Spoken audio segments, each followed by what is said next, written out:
আলাইহিস সালাম আল্লাহ তাআলার বৃদ্ধকালে একটা সন্তান দিয়েছিলেন, নাম কি বলেন? ইসমাঈল। দুটি ছেলে ছিল, একটি হলো ইসহাক আর একজন ইসমাঈল। তো হযরত ইসমাঈল আলাইহিস সালামের ব্যাপারে উনি বললেন, বাবা ছেলে, ইন্নী আরা ফিল মানাম আন্নী আসবাহুকা, নিশ্চয় আমি স্বপ্ন যোগে দেখছি আমি যেন তোমাকে জবাই করছি। কি করছি? তো ছেলে বাপের সম্মানের দিকে তাকিয়ে বললেন, আব্বা ফাফআল মা তুকমার, আল্লাহ আপনাকে যে আদেশ করেছেন আপনি করে ফেলুন। সাতাজিদুনি ইনশাআল্লাহু মিনাস সাবিরিন, অচিরাত আপনি আমাকে ধৈর্য ধারণকারীদের মধ্যে পেয়ে যাবেন। জোরে বলেন না সুবহানাল্লাহ। কি গো বাবা, ভাঙা তুষ্কালির কোন মুরব্বী বাবাজি ছেলে যদি গভীর রাতে ফিরে বাড়ি আসে, বলে ছেলে ছিলিস কোথায়? বলে তুমি বুড়ো হয়ে গেছো, কি বোঝো? বলে না বলে না? তুমি কি বোঝো, আমার কাজ ছিল, এরকম বলে না বলে না?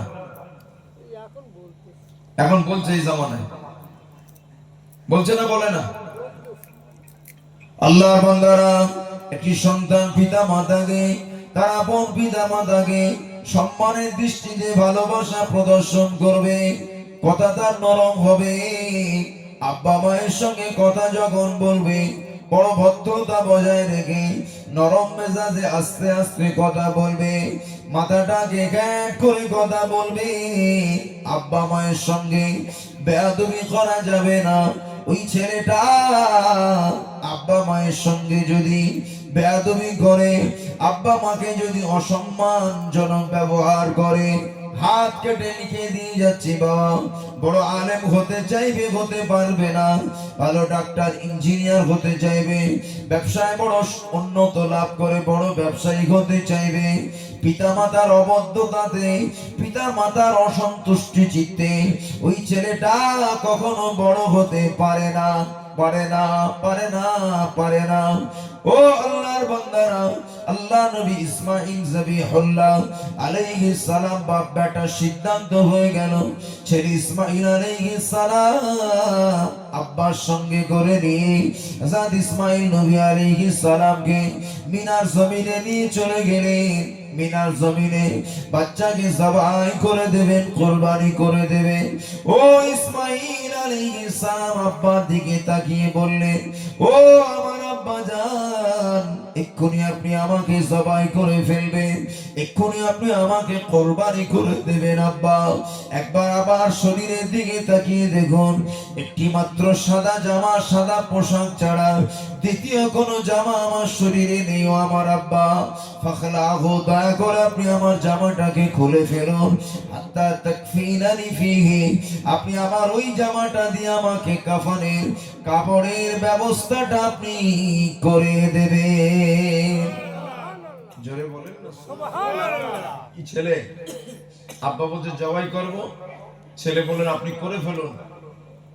করে পরামর্শ দিলেন, আব্বা আমার গায়ে একটা মাত্র সাদা জামা ছাড়া দ্বিতীয় কিছুই নেই, ওটা খুলে ফেলুন, ওটা দিয়ে আপনি আমাকে কাফনের কাপড়ের ব্যবস্থা করে দেবেন।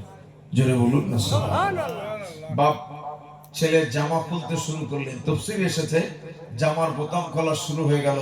মালিকের পক্ষ থেকে অর্ডার হলো, না ইব্রাহিম, তুমি তোমার বাচ্চার জামার বোতাম খুলবেন না, খুলবেন না, আপনার পরীক্ষায় আপনি পাশ করে গিয়েছেন। জোরে বলুন সুবহানাল্লাহ।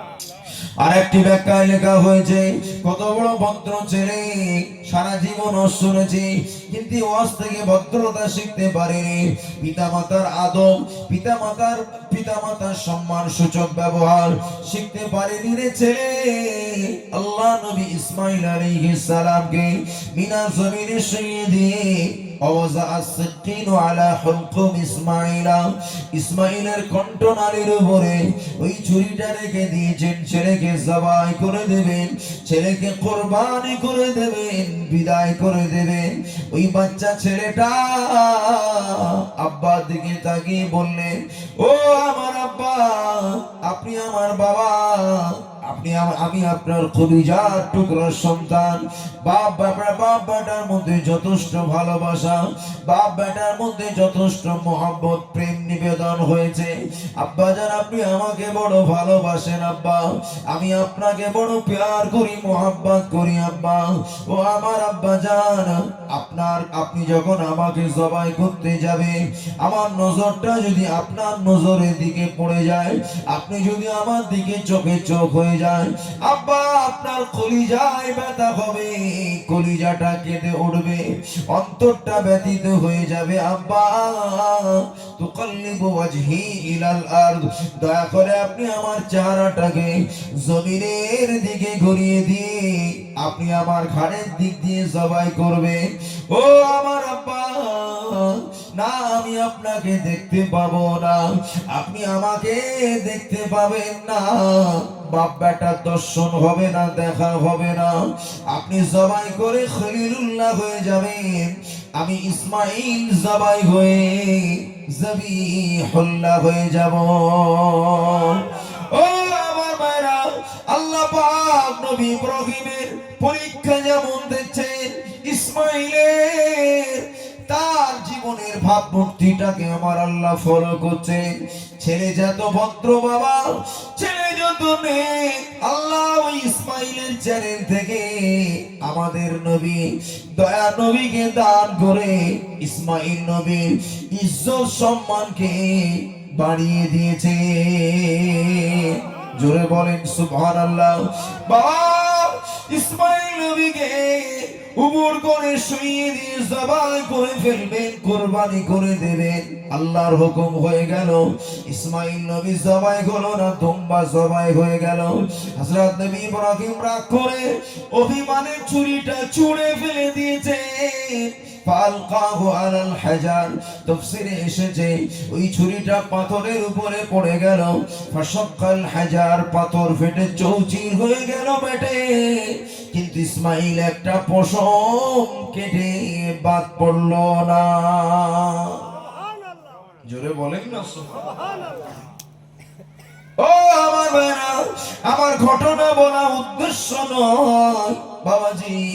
ছেলে যদি হতে হয় ইসমাইল নবীর মতো আদর্শবান ছেলে হয়ে যাও, বাচ্চা যদি হতে হয় বাইজিদ বুস্তামির মতো সন্তান হয়ে যাও, মায়ের নেক দোয়ার বরকতে বাইজিদ আল্লাহর জগৎ বিখ্যাত ওলি হয়ে গেল।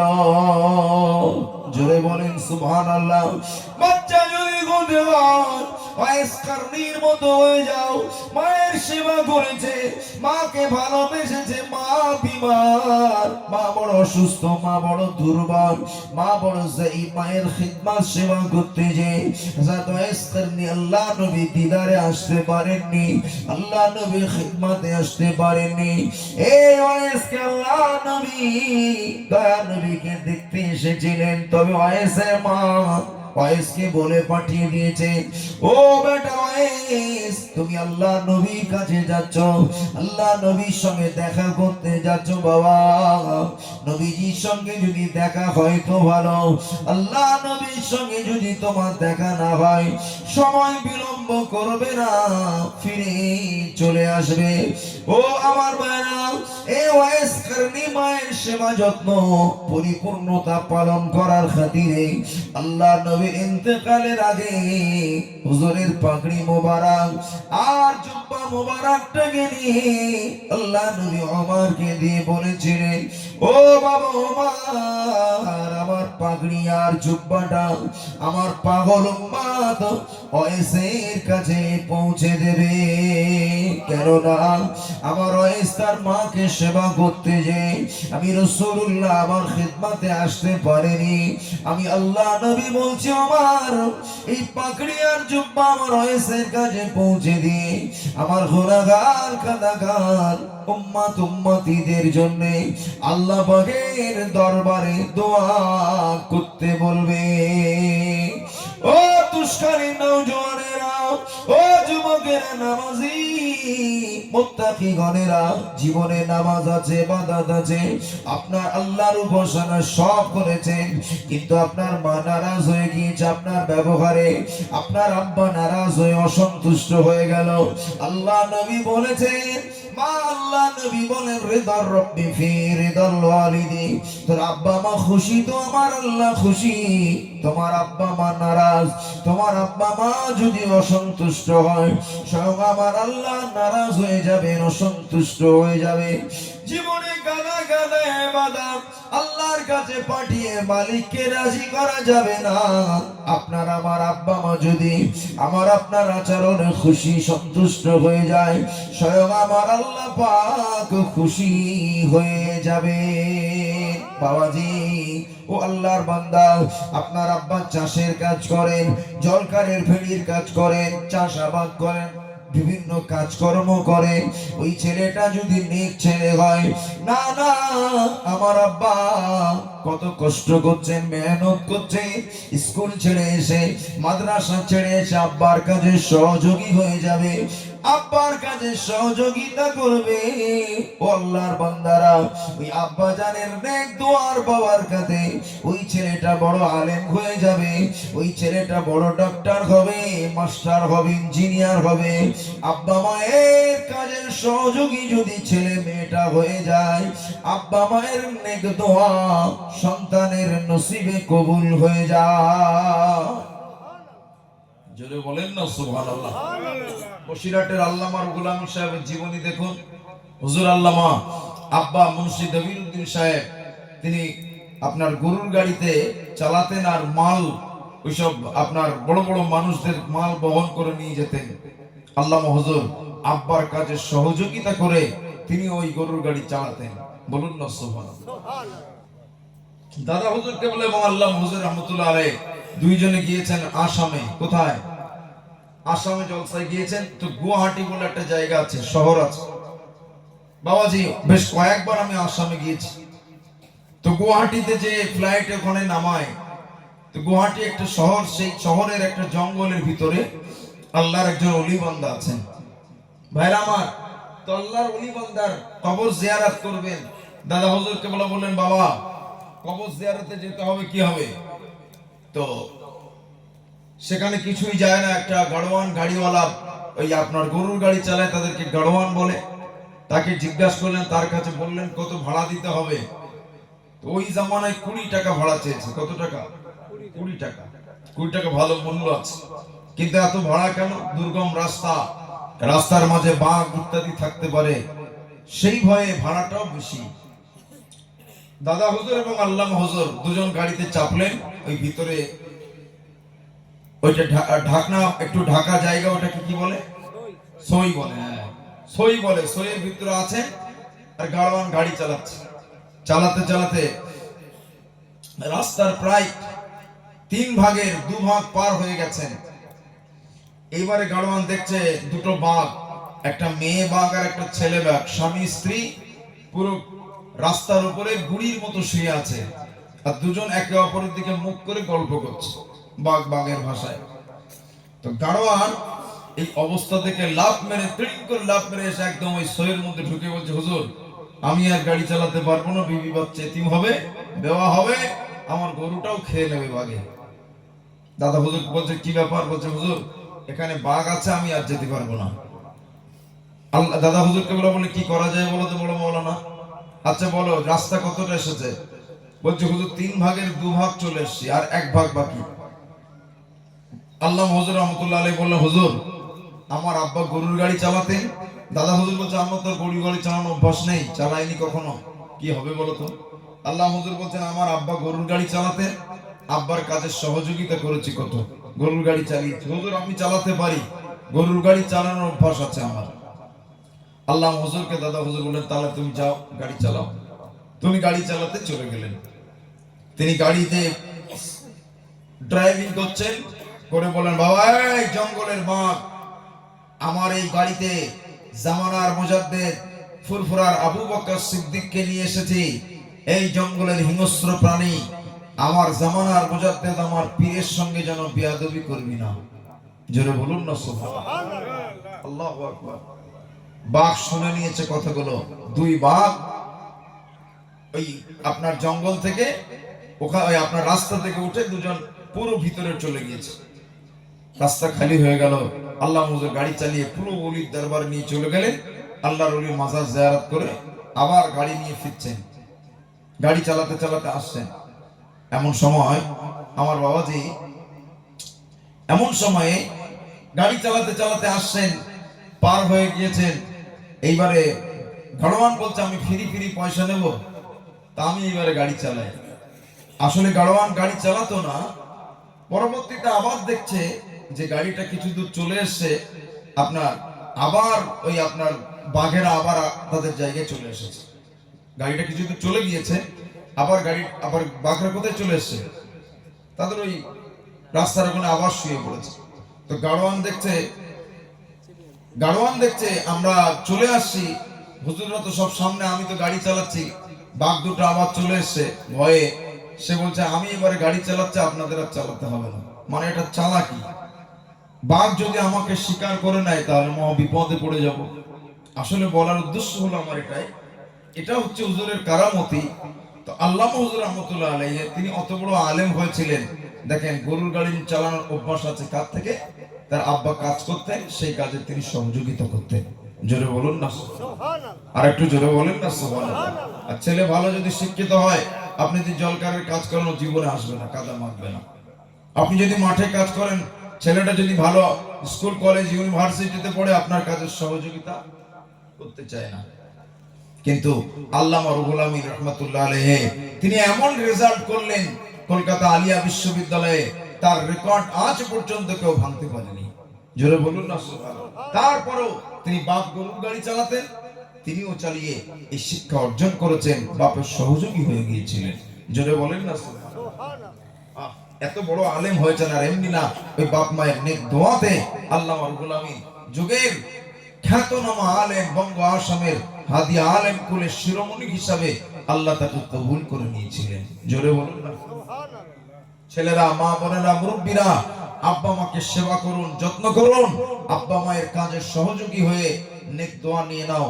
যে নেক দোয়া অন্তর থেকে চলে আসবে, হাত তুলে আল্লাহকে বলা লাগবে না, অন্তর থেকে বলবেন, ওই দোয়াতে আপনি অনেক বড় হয়ে যাবেন। একবার জোরে বলেন, আর একটু জোরে বলেন।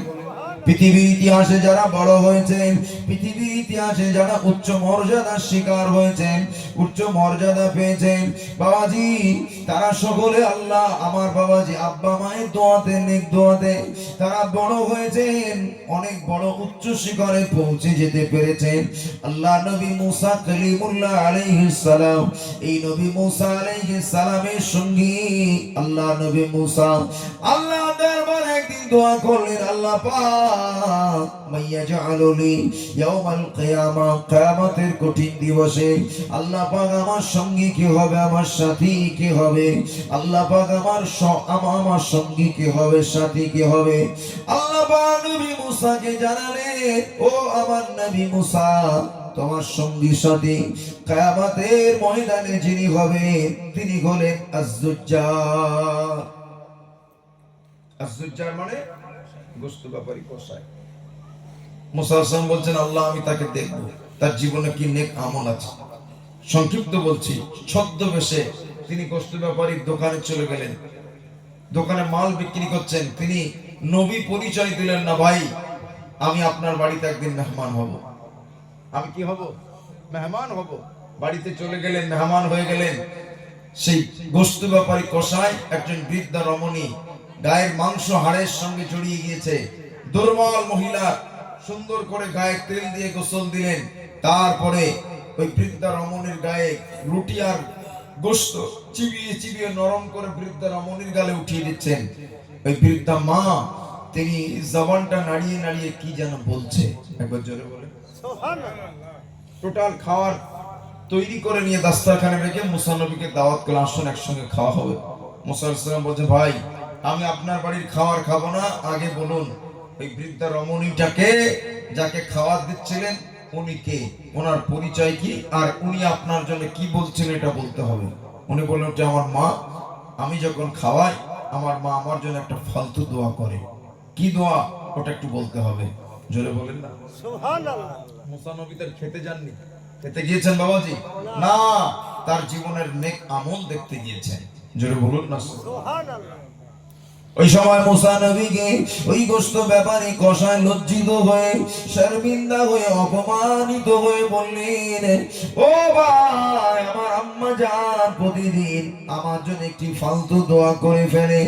আমার আম্মা জান আমার জন্য দোয়া করে বলে, আল্লাহুম্মা জাআল ইবনি জালিসা মুসা ইয়াউমাল কিয়ামা। জোরে বলুন সুবহানাল্লাহ।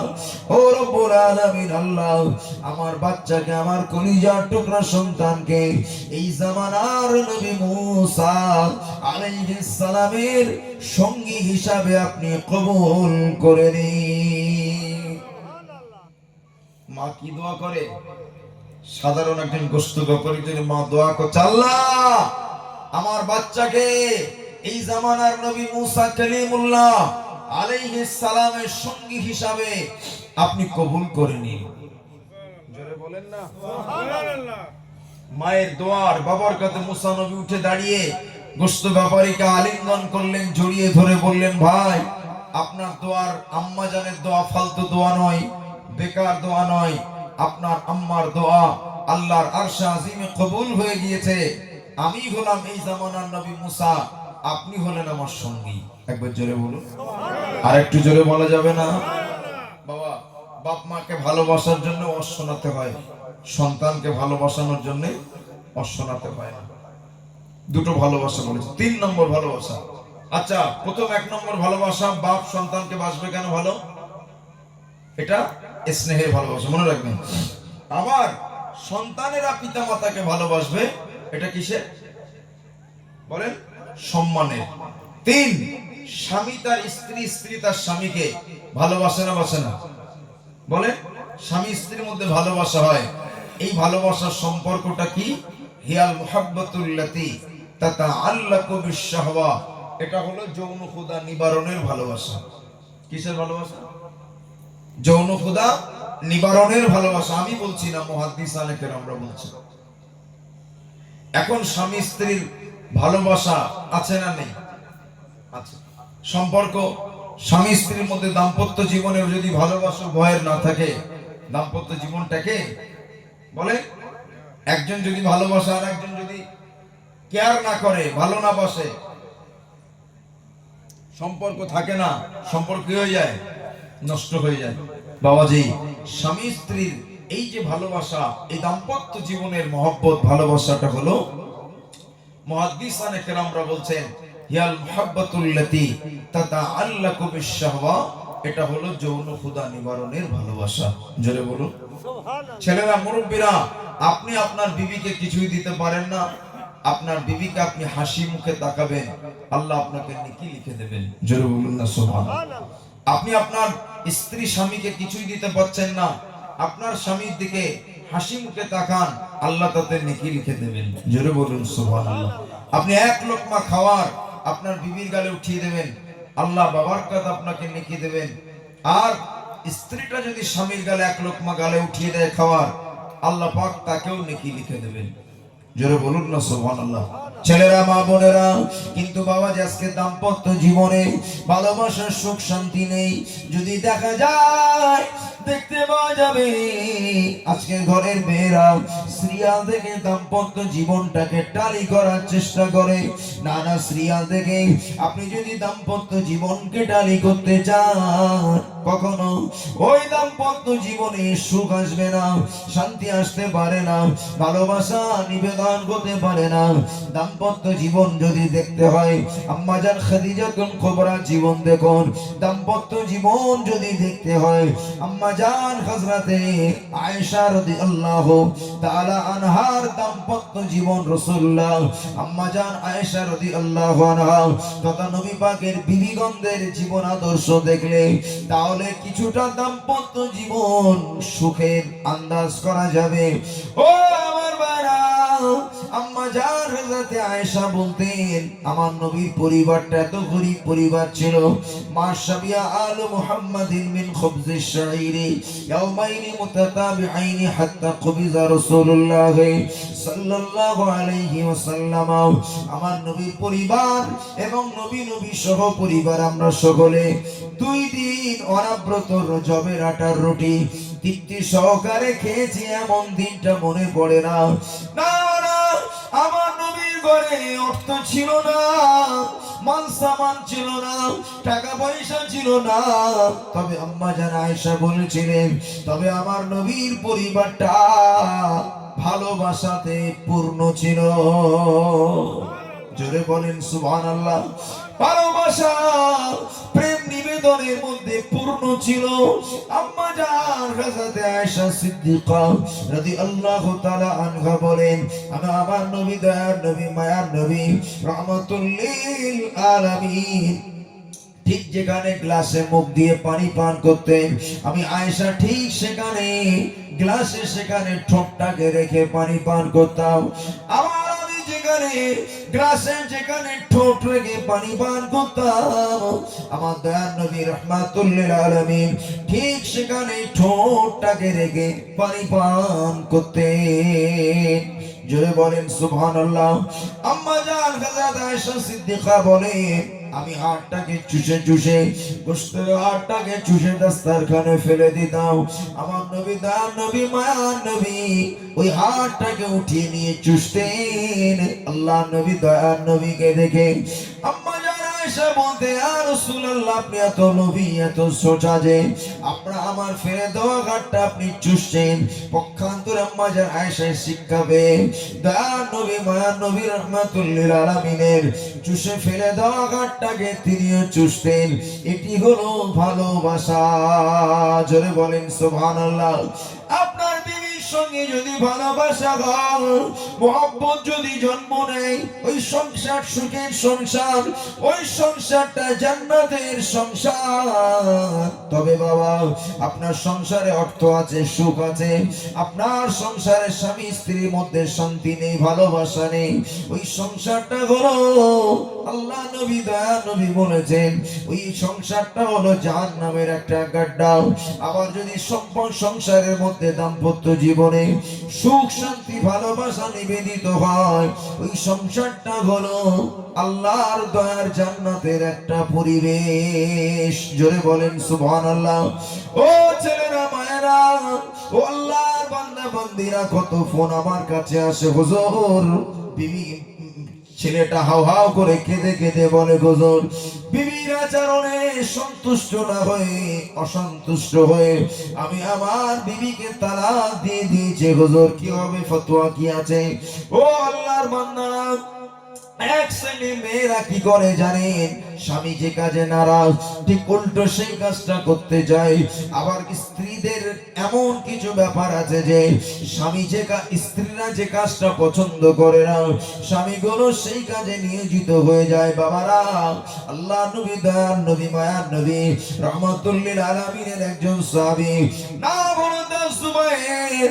ওই সুবাইরের বিবির নাম হলো আসমা, যিনি আম্মা জান আয়েশার বড় বোন হযরত আসমা রাদিয়াল্লাহু তাআলা আনহা।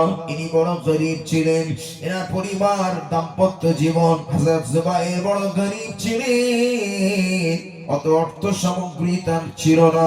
আম্মা জান হযরত আসমা রাদিয়াল্লাহু তাআলা আনহা জুবাইরকে গোপন করে আড়াল করে লুকিয়ে লুকিয়ে জঙ্গল থেকে কাঠ কাটতে চলে যেতেন। একদিন আল্লাহর নবীর সঙ্গে রাস্তায় দেখা হয়ে গেল। আল্লাহ নবী দয়ার নবী আসমাকে দেখে থমকে দাঁড়িয়ে যেয়ে বললেন, এ আসমা তুমি এখানে কেন, বলো না? আসমা বললেন, ইয়া রাসূলুল্লাহ হাবিবাল্লাহ, হুজুর আমার স্বামী জুবাইর বড় গরীব, আমার স্বামীকে আমি লুকিয়ে লুকিয়ে জঙ্গল থেকে কাঠ কেটে এনে আমার স্বামীর সংসারটাকে সচ্ছলতা করি। জোরে বলেন না সুবহানাল্লাহ। বাবা, এখন মেয়েদের একটা টাকা দেয় সরকার, নাম কি, ভান্ডারের টাকা, এখন ১,৫০০ টাকা হয়ে গেছে। মেয়েটা ৪-৫ মাস ধরে টাকাটা গুছিয়ে রেখেছে। হ্যাঁ, 5 মাস পরে স্বামীটার সংসারে একটু অভাব যাচ্ছে, বলছে এই খোকার মা পয়সাগুলো আমার দাও দিন, খুব সংসারে অভাব যাচ্ছে। এই বাচ্চার ওর কাছে টাকা নেও, বড় বিপদে পড়ে গেছে। এরকম হয় না, হয় না? হ্যাঁ, এই বিচারে চলে যায়, বিচার হয়ে যায় সব পয়সা নিয়ে, মিটিং হয়ে যায়। ওর 5,000 টাকার বিরাট মূল্য। আহারে, আল্লাহু আকবার কবীর। আম্মা জান খাদিজাতুল কুবরা, তিনি বড় ধনী মহিলা ছিলেন, বড় ব্যবসায়ী ছিলেন, সব অর্থ নবীকে দিয়ে দিলেন। একদিনও মা খাদিজা আল্লাহর নবীকে বললেন না আমার অর্থ আপনি কোন কাজে ব্যয় করেছেন, কোথায় ব্যয় করেছেন, একদিনও তার হিসাব নেননি। জোরে বলুন, আর একটু জোরে বলে। মায়েরা, বোনেরা, আপনার স্বামী যদি আপনার কাছ থেকে কিছু নেয়, ধার দিন আর যাই দিন, আপনি বলবেন ও টাকা আমাকে আর দেন না, দিতে হবে না। কেন? যেখানে খরচ করেছে আপনার বাচ্চার জন্য খরচ করেছে, আপনার জন্য সংসারে খরচ হয়েছে, মানে আপনার পরিবারের জন্য খরচ হয়েছে। কথা ঠিক কি? এখানে আমার তোমার বলে কিছু নেই। হযরত আসমা বলছেন, ইয়া রাসূলুল্লাহ, আমার স্বামী জুবায়ের বড় গরীব, তাকে না জানিয়ে লুকিয়ে লুকিয়ে জঙ্গল থেকে কিছু কাঠ কেটে আমার স্বামীর সংসারে একটু সচ্ছলতা করবার জন্য আমি কাঠ কাটি, আমার স্বামী জানে না। জোরে বলে সুবহানাল্লাহ। আল্লাহ নবী বললেন, ও আসমা, সম্পর্কে যেহেতু কি সম্পর্ক, দুলাভাই, যেহেতু আসমা আর আয়েশা বোনের বোন, দুজন বোন, রাসূলুল্লাহ হলেন কি সম্পর্কে? তাহলে দুলাভাইয়ের সম্পর্ক। আল্লাহ নবী দয়া নবী বললেন, ও আসমা, আমার সারিতে উঠে যাও আসমা, আমার সারিতে উঠে বড় আসমা। হযরত আসমা রাদিয়াল্লাহু তাআলা আনহা বললেন, ইয়া রাসূলুল্লাহ, হাবিবাল্লাহ, হুজুর আপনি আমাকে আপনার সারিতে উঠতে বলবেন না, কারণ আমার স্বামী বড় খেরাতমান, আমার স্বামী বড় আত্মমর্যাদাশীল ব্যক্তি। পৃথিবীর কোন পরপুরুষের সঙ্গে কথা বললে, পৃথিবীর কোন পরপুরুষের সাওয়ারিতে উঠলে, এটা আমার স্বামী বড় নারাজ হয়ে যান, অপছন্দ করেন। আমার স্বামীর অপছন্দ কর্মকে আমি আসমা জীবনে বেঁচে থাকতে করতে পারবো না। জোরে বলেন না সুবহানাল্লাহ। একই মেয়ে, একই বিবি। আল্লাহ নবী দয়ার নবী সাওয়ার নিয়ে চলে আসলেন, আসমা কাঠের বোঝা নিয়ে বাড়িতে ফিরলেন। টোটাল ঘটনাটা স্বামীকে শোনাচ্ছে। আসমা রাদিয়াল্লাহু আনহাকে জুবাইর রাদিয়াল্লাহু আনহু বলছে, আসমা, তুমি এটা ভাবলে কেমন করে, তুমি আল্লাহর নবীর সাওয়ারিতে উঠবে আর আমি জুবাইর তাতে অসন্তুষ্ট হব, এটা তুমি ভাবলে কোত্থেকে? জোরে বলেন না সুবহানাল্লাহ। কেন? আমার নবী পাকের মতো আমানতদার দুলাভাই এই পৃথিবীর জমিনে বাবাজি আর হবে না। আসমা, তুমি যদি আমার নবীর সাওয়ারিতে উঠতে, আমি বুঝি আরো বেশি খুশি হয়ে যেতাম। জোরে বলুন না। আসমা বলেন, স্বামী গো, আমি তো জানি না আপনি এই কাজে সন্তুষ্ট হবেন কি অসন্তুষ্ট হবেন, আপনি অসন্তুষ্ট হয়ে যাবেন বুঝি আমি তার সাওয়ারিতে উঠি নাই। জোরে বলুন না সুবহানাল্লাহ। মায়েরা, আপনার স্বামী যে কাজে সন্তুষ্ট হয় ওই কাজ করুন, আপনি জান্নাত পেয়ে যাবেন, আপনার সংসার সুখের হবে। জোরে বলুন সুবহানাল্লাহ। আবার ছেলেদেরকে বলে যাব, এই ছেলেরা, আপনার স্ত্রীর উপরে টর্চারি করে, অত্যাচার করে, জুলুম করে বাপের বাড়ি থেকে গাড়ি, পয়সা, সামগ্রী নিয়ে আসার জন্য জুলুমবাজি, অত্যাচারী করবেন না, এই ব্যবহারটা করবেন না। কিয়ামতের কঠিন দিবসে আল্লাহর দরবারে আপনাকে জবাব দিতে হবে, আপনার সংসারটা জাহান্নামের গাড্ডা হয়ে গেল। এটা করবেন না, এটা করা যাবে না। স্বামীকে ভালোবাসতে সকল মায়েরা, আপনাদেরকে বলে যাচ্ছে, আপনারা আপনার বিবিকে ভালোবাসুন। এই সংসারটা হবে সুন্দর সংসার, জান্নাতি সংসার, সুন্দর পরিবার। একবার জোরে বলুন। আমাদের ঘর থেকে যে বাচ্চাগুলো আসবে নেক বাচ্চা হবে, আল্লাহ ওয়ালা হবে, সালেহ বাচ্চা পৃথিবীতে আসবে। একবার জোরে বলুন সুবহানাল্লাহ। তিনটে হলো, চলুন 4 নম্বর ভালোবাসাতে এগিয়ে যাই। 4 নম্বর ভালোবাসা, আমরা নবী পাকের উম্মত না উম্মত না? আমরা আমাদের নবীকে ভালোবাসি না বাসি না? এই ভালোবাসার সম্পর্কটা কিসের সঙ্গে?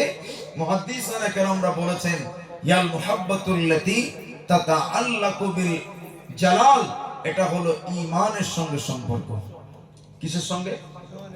এই এত সময় ধরে যা শোনালাম, বাচ্চাকে ভালোবাসা, বাপ মাকে ভালোবাসা, স্বামী স্ত্রী, স্ত্রী স্বামীকে ভালোবাসা, 3টি ভালোবাসার কথা শোনালাম।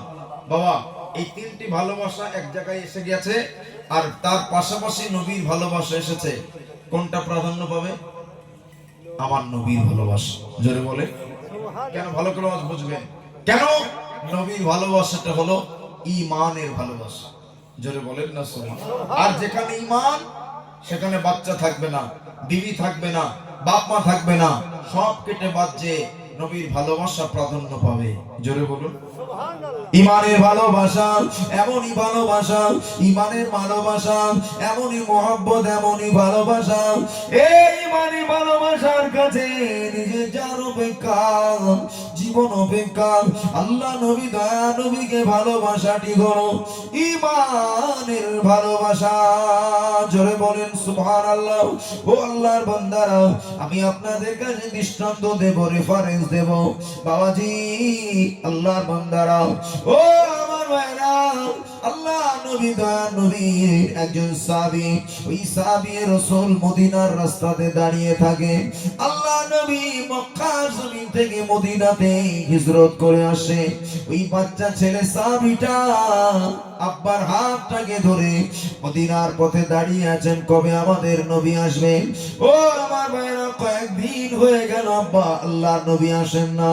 একদিন ওই শিশু বাচ্চাটা নজর করে তাকিয়ে দেখলেন আল্লাহ নবী দয়া নবী মদিনার রাস্তায় প্রবেশ করছেন।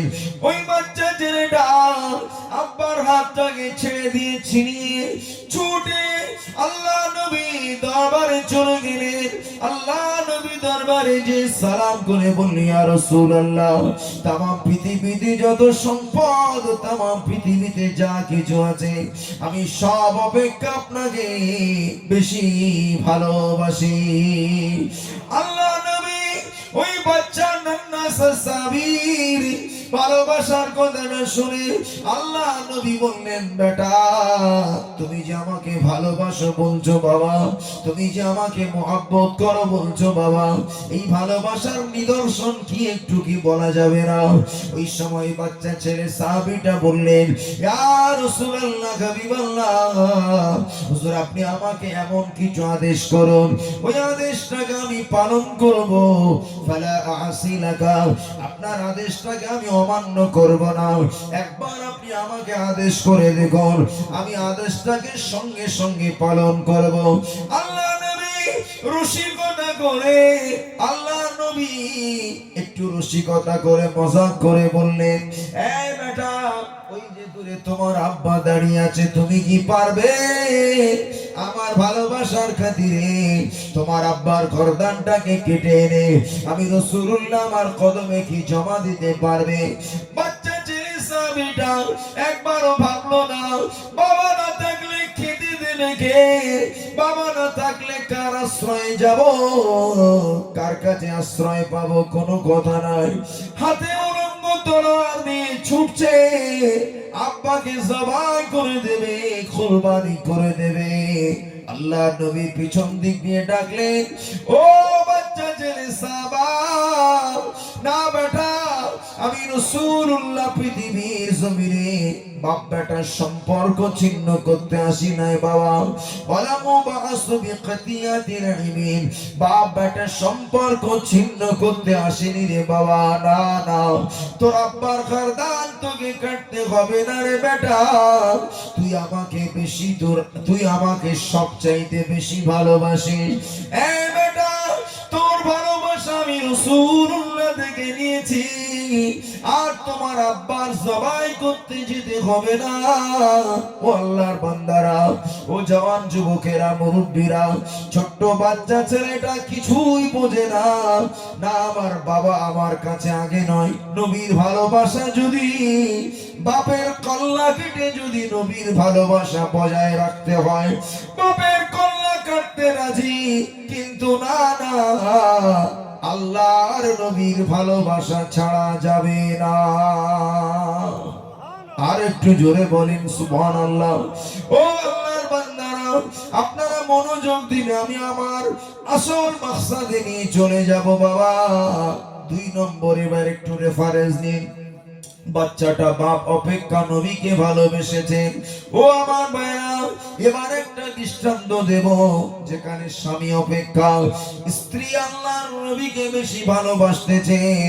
আমার ভাইরা, ওহদের ময়দানে যুদ্ধ হচ্ছে, মক্কার কাফেরেরা একটি কথা ছড়িয়ে দিয়েছে, কদ কুতিলা মুহাম্মদ সাল্লাল্লাহু আলাইহি ওয়াসাল্লাম, আল্লাহ নবী ইন্তেকাল করেছেন, আল্লাহ নবী বিদায় নিয়েছেন। এই কথাটা ছড়িয়ে দিয়েছে মদিনার একজন বৃদ্ধা রমণী। ওদের ময়দানের দিকে চোখ ভরা পানি নিয়ে ছুটতেছেন। কিছু মদিনার মানুষদের সঙ্গে দেখা হয়ে গেল, রাস্তাতে দেখা হয়ে গেল। ও মা, কোথায় ছুটছেন, কোথায় যাচ্ছেন? বৃদ্ধা রমণী বলে, শুনেছি আল্লাহর নবী বিদায় নিয়ে চলে গিয়েছেন। ও মা, আপনি ওদের ময়দানের দিকে নবীর খোঁজে যাচ্ছেন, আপনি কি খবর পেয়েছেন এই যুদ্ধে আপনার স্বামী বিদায় নিয়ে চলে গিয়েছেন? ওই মেয়েটা বলে, আমার স্বামীর কথা বাদ দাও, আগে আমার নবীর খবরটা বলতে পারো। স্বামী আমার কাছে আগে নয়, আমার নবীর প্রেম ভালোবাসা আমার কাছে আগে। ও আমার ভাইরা, আবার কিছুটা রাস্তা ছুটে ছুটে কিছু মানুষের সঙ্গে দেখা। ও মা, কোথায় যাচ্ছ, কোথায় ছুটছো? ওদের ময়দানের দিকে যাচ্ছি, আমার নবী কেমন আছে খোঁজ নিতে বার হয়েছে। ও মা, আপনি কি খবর পেয়েছেন এই যুদ্ধের ময়দানে আপনার সন্তান চলে গিয়েছে? মেয়েটা বলে, কুল্লু মুসিবাতিন বাদান নবী সাল্লাল্লাহু আলাইহি ওয়াসাল্লাম সালুন, আগে বলো আমার নবী কেমন আছে, কেননা আমার কাছে স্বামী চলে যাওয়ার দুঃখটা দুঃখ নয়, আমার বাচ্চা চলে যাওয়ার দুঃখ কষ্টটা দুঃখ নয়। আমার নবীকে যদি জীবিত পেয়ে যায়, স্বামী চলে যাওয়ার বেদনা, সন্তান চলে যাওয়ার বেদনা, কুল্লু মুসিবাতিন বাদান নবী, নবীকে পাওয়ার পরে সকল মুসিবত আমার কাছে সহজ। জোরে বলেন না। সব কষ্ট ভুলে যেতে পারি, নবীর বিরহ ভুলতে পারি না, নবীর চলে যাওয়া ভুলতে পারি না। জোরে বলেন না। ও আমার ভাইরা, ও আল্লাহর বান্দারা, ও জওয়ানেরা, যুবকেরা, ও আমার মা বোনেরা, ও আল্লাহর বান্দারা, ও আমার মা বোনেরা, নবী পাক সাল্লাল্লাহু আলাইহি ওয়াসাল্লামের ভালোবাসাতে প্রেমে স্বামী স্ত্রীর মধ্যে ভালোবাসা থাকলো না, সন্তান বাপকে ভালোবাসলো না, সব অপেক্ষা নবীকে ভালোবাসতে হবে বাবা। আল্লাহ নবী দয়ার নবী, মায়ার নবী, রাহমাতুল লিল আলামিনের আরো একজন সাহাবী দৃষ্টান্ত নিয়ে নেন। ওই সাহাবীটির নাম হলো আব্দুল্লাহ। কি নাম? আব্দুল্লাহ। কি নাম? আব্দুল্লাহ। এই আব্দুল্লাহ রাদিয়াল্লাহু আনহু রাসূলুল্লাহ সাহাবী, তার বাপ হলো, তার নাম আব্দুল্লাহ। বাপ আব্দুল্লাহ হচ্ছে মুনাফিক, রাইসুল মুনাফিক আব্দুল্লাহ বিন উবাই বিন সালুল। ও একদিন রাস্তার ধারে একটা ছায়ার নিচে বসে আছে। কোথায়? ছায়ার নিচে বসে আল্লাহর নবী যাচ্ছেন, সাহাবারা যাচ্ছেন। নবী পাকের সাওয়ারির পা থেকে একটু ধুলাবালি ওই মুনাফিকের গায়ে লেগে গেল। মুনাফিকটা বলছে, ভাই হাক, নির্বোধ মুনাফিকের বাচ্চা, নির্বোধ মুহাম্মদ কামিনা, ছোট লোক মুহাম্মাদের পায়ের ধুলা আমার গায়ে লেগে গেল। বললেন না নাউজুবিল্লাহ। যেই কথাটা ছেলে শুনতে পেয়েছে, ছেলে সাহাবী দাঁড়িয়ে বলে, ইয়া রাসূলুল্লাহ, যে বাপ আপনার অপমান করে, ইয়া রাসূলুল্লাহ, একদিন আপনি আমাকে আদেশ করুন, ওই বাপের কল্লাটা কেটে ফুটবলের মতো আপনার কদম মুবারকে জমা দেব। জোরে বলেন সুবহানাল্লাহ। আর একটু জোরে বলতে পারেন না সুবহানাল্লাহ? তাহলে বাপ আগে নয়, নবী আগে। জোরে বলুন সুবহানাল্লাহ। পিতা আগে নয়, নবী আগে। একবার জোরে বলেন না সুবহানাল্লাহ। ছেলেরা, মা বোনেরা, ও আল্লাহর বান্দারা, ও আমার মা বোনেরা, আজ আপনাদের হয়তো এই ঘটনাটা শোনা আছে। আমি আপনাকে বলছি, আল্লাহ নবী, দয়া নবী, মায়া নবী, রহমাতুল লিল আলামিন হুজুর আমার যুদ্ধের দামামাটা বেজে উঠেছে। সাহাবী বিবি আর স্বামী বাসর রাত স্বভাবে জুফাফেরা ফুল সজ্জার রাতে হযরতে হানজালা রাদিয়াল্লাহু তাআলা আনহুর কানে যুদ্ধের দামামার আওয়াজটা যেই না ভেসে এসেছে, আল্লাহ নবী সাহাবী হানজালা বিবিকে ডাকলেন যে ও জিহাদে মোহাব্বত কি আওয়াজ গুঞ্জি, तो हंज़ला ने तो कहा हंज़ला ने ओ दुल्हन से आपनी इजाजत अगर दो तो जामी शहादत लबों से लगाने को जी चाहता है। जोरे बोले ना सुभान। ओ बेबी যাদের মনে ডাক পড়ে গিয়েছে, আওয়াজ ভেসে এসেছে, বিবি আর তোমার ঘরে থাকতে পারবো না, বিবি তোমার বিছানাতে আমি জীবন অতিবাহিত করতে পারবো না, তুমি আমাকে বিদায় দাও, তুমি আমাকে বিদায় দাও বিবি, আমাকে যুদ্ধের ময়দানে চলে যেতে হবে, আর আমি থাকতে পারবো না বিবি। বিবিকে বিদায় সালাম দিয়ে নবী সাহাবী হানজালা ওদের ময়দানে চলে গেলেন। কাফেরদের বিরুদ্ধে যুদ্ধ করতে করতে হুজুর আমার শহীদ হয়ে গেলেন, বিদায় নিলেন, চলে গেলেন। ও আমার ভাইরা, আল্লাহ নবী দয়ার নবীর ওই সাহাবী হানজালা হুজুরকে খোঁজ নেওয়ার জন্য তার বিবি আল্লাহ নবীর দরবারে চলে গেলেন। আল্লাহ নবীর কাছে জেনে হানজালার বিবি বলে পরিচয় দিলেন। নবী আমার টুকরে কেঁদে ফেললেন, ও হানজালার বিবি, মা তোমার স্বামী শহীদ হয়ে গিয়েছে মা, তোমার স্বামী জনমের মতো বিদায় নিয়েছে মা।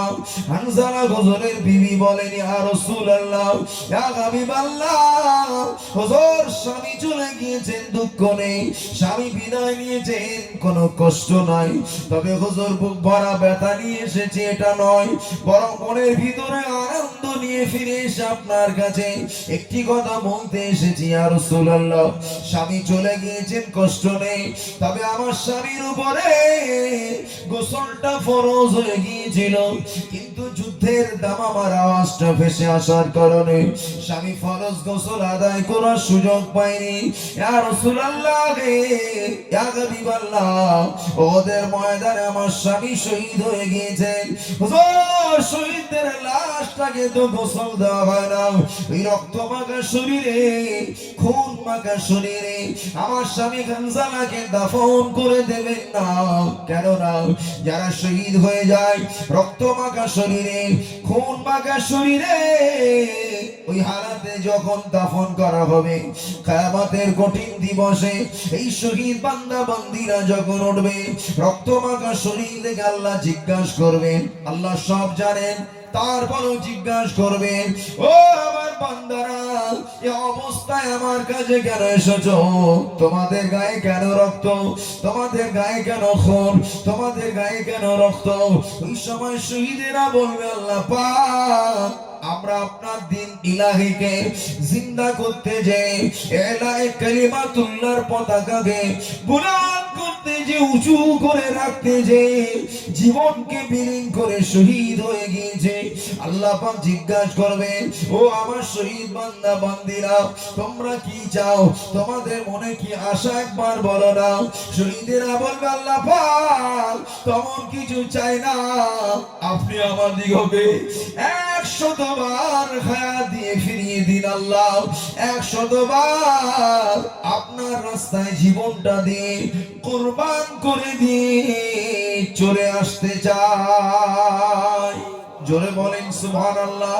আল্লাহ বলবে, না না, তোদের আর ফিরে যেতে হবে না, আমার 8টা জান্নাতের দরওয়াজা তোদের জন্য চিরকালের জন্য খোলা থাকলো, যাও যাও, আমার 8টা জান্নাতের যে জান্নাতটা তোদের ভালো লাগে ফিতাইরিন খুদরিন ও আমার ভাইরা সবুজ বর্ণের পাখি টোটার ভিতরে শহীদদের লাশদের শহীদদের আত্মা রেখে দেওয়া হবে আল্লাহ পাকের 8টা জান্নাতের যেখানে ইচ্ছা সেখানে বিচরণ করতে পারবে আল্লাহ নবী বললেন বাবা সাহাবীরা আমার হানজালার লাশটা কোথায় আছে খুঁজে নিয়ে আসো সাহাবীরা খুঁজে পান না আল্লাহ নবী বড় চিন্তিত হয়ে গেলেন জোর বড় পরেশান হয়ে গেলেন আল্লাহর ফেরেশতা জিবরাইল আলাইহিস সালাম আল্লাহ নবী দরবারে এসে বলে ইয়া রাসূলুল্লাহ হাবিবাল্লাহ জোর আপনার সাহাবী হানজালার লাশটাকে ওদের সরজমিনে খুঁজে পাওয়া যাবে না ওদের মাটিতে আপনার হানজালাকে খুঁজে পাওয়া যাবে না বাসর রাত শাবাবে জুফাবের রাত আনন্দের রাত খুশির রাত বিবি গেছে আপনার জন্য জিহাদের ময়দানে চলে এসে শহীদ হয়ে গিয়েছে আল্লাহ পাক খুশি হয়ে আপনার সাহাবী হানজালাকে ওদের সরজমিন থেকে উঠিয়ে নিয়ে ফাকাসালাতুহু মিম্মা ইত্তাসনিম আল্লাহ পাকের দয়ার জান্নাতে তাসনিম নূরের পানি দিয়ে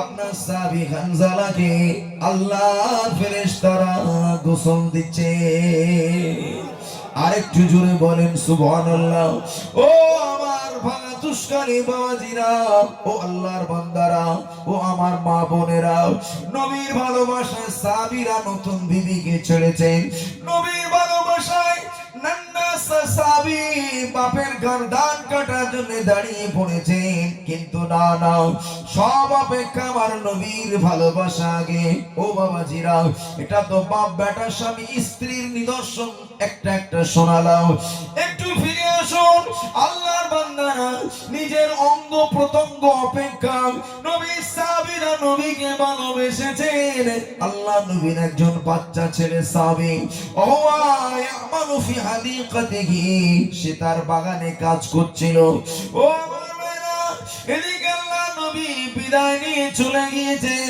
হুজুর আমার ইন্তেকাল করেছেন চলে গিয়েছেন তার আব্বাজান ছুটে ছুটে বাগানে চলে যেয়ে বলে ও বেটা তুমি কাজে মত্ত হয়ে আছো বাবা খবর পেয়েছো আল্লাহর নবী আর দুনিয়ার জমিনে আর নাই নবীজি আর পৃথিবীতে নেই আল্লাহর নবী আর পৃথিবীতে নাই বেটা নবীকে আর জীবনে দেখতে পাবে না ওই ছেলেটা ওই বাচ্চাটা সেই ছেলেটা সঙ্গে সঙ্গে আল্লাহর দরবারে হাত উঠিয়ে দোয়া করতেছেন আল্লাহ পাক আল্লাহুম্মা আম্মানি ও রব্বুল আলামিন আল্লাহ পাক আমার নবী যখন চলে গিয়েছেন বিদায় নিয়েছেন এই দুটো চোখ আমি আর রাখবো না এই দুটো চোখ আপনি আমার রাখবেন না আল্লাহ পাক আপনি আমাকে জনমের মতো অন্ধ করে দিন জোরে বলুন সুবহানাল্লাহ যে চোখ দিয়ে আপনার নবীকে দেখতাম কত ভালোবাসা পেতাম প্রেম পেতাম বড় ভালোবাসা পেতাম আজ আমার নবী হায়াতে নাই এই চোখ দুটো আমি আর জীবিত আমি রাখতে চাই না আল্লাহ চোখ দুটো উঠিয়ে নিন আল্লাহ কিয়ামতের কঠিন দিবসে বিচারের পরে জান্নাতে চলে যাওয়ার পরে যখন নতুন দুটো চোখ দান করবেন ওই চোখে সকলের পূর্বে আমার নবী দয়ার নবীকে দেখে কলিজা ঠান্ডা করে নেব জোরে বলেন না সুবহানাল্লাহ সাহাবীরা নবীর বিরহে চোখ অন্ধ হওয়ার দোয়া চেয়েছেন জোরে বলেন না সুবহানাল্লাহ সঙ্গে সঙ্গে সাহাবী অন্ধ হয়ে গেলেন জোরে বলুন না আল্লাহ এই দুটো চোখ আমি রাখতে চাই না যে চোখে আমার নবীকে দেখবো না ওই চোখ আমি রাখবো না জোরে বলুন জনমের মতো অন্ধ হয়ে গেলেন বাবা এবার কয়টা দৃষ্টান্ত দেব যে দৃষ্টান্ততে সাহাবীরা জান অপেক্ষা জীবন অপেক্ষা নবীকে ভালোবেসেছেন জোরে বলে সুবহানাল্লাহ আরেকটু জোরে বলে সুবহানাল্লাহ নবী সাহাবী আবু বকর সিদ্দিক রাদিয়াল্লাহু আনহু তিনি দেখছেন আল্লাহর নবীকে মক্কার কাফেররা মক্কার কাবা চত্বরে এত মারা মারছে আল্লাহর নবীকে এত প্রহার করছে আবু বকর সিদ্দিক তিনি ঝাঁপিয়ে পড়ে আল্লাহর নবীকে পাঁজা করে নিয়ে রাসূলুল্লাহকে বাঁচিয়ে নিলেন। জোরে বলুন কাফের বেঈমান বেদিনেরা হযরত আবু বকর উপরে গুসসা হয়ে রাগান্বিত হয়ে হযরত আবু বকরকে এত মারতে শুরু করলো।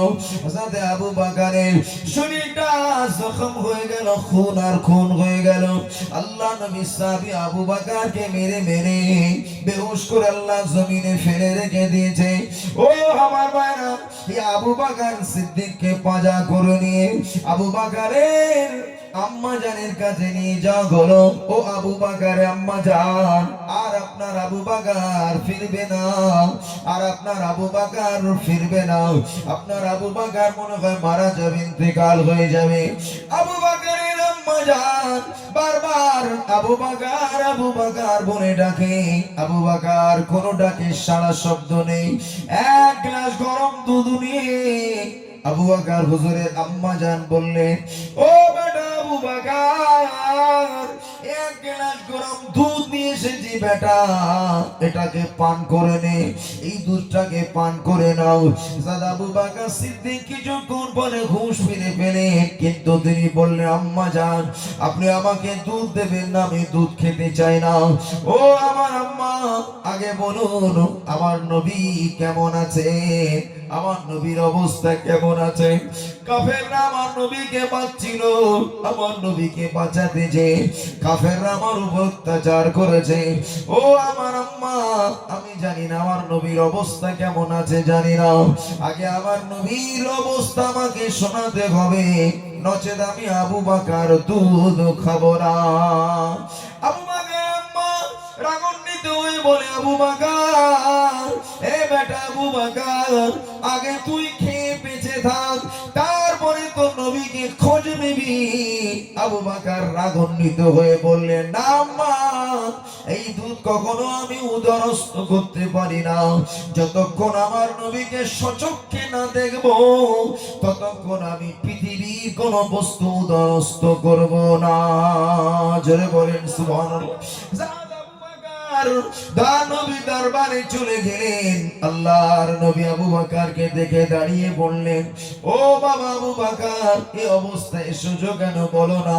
ইয়া রাসূলুল্লাহ, হাবিবাল্লাহ, কাফেররা আপনার উপর অত্যাচার করে কত জুলুমবাজি করেছে, হুজুর আপনি না কত কষ্ট পেয়েছেন, কত ব্যথা পেয়েছেন ইয়া রাসূলুল্লাহ। হুজুর এই জন্য আমি আবু বকর আপনার খবর নিতে এসেছি। আল্লাহ নবী সাহাবীদেরকে সরিয়ে দিয়ে উঠে দাঁড়িয়ে আবু বকরের একটি কপালে চুমা দিয়ে ফেললেন। আবু বকর, তুমি আমাকে এত ভালোবাসো আবু বকর, তুমি আমাকে এত মহব্বত করো আবু বকর, তোমার জান অপেক্ষা আমাকে ভালোবাসো আবু বকর। উপস্থিত সাহাবীরা উঠে আবু বকর হুজুরের কপালে চুমা দিয়ে বললেন, আবু বকর তুমি ধন্য, কেননা আল্লাহ নবীর নবুয়তের ঠোঁট মোবারক তোমার কপালে পড়েছে ভাই আবু বকর, তুমি ধন্য, তুমি সৌভাগ্যবান আবু বকর।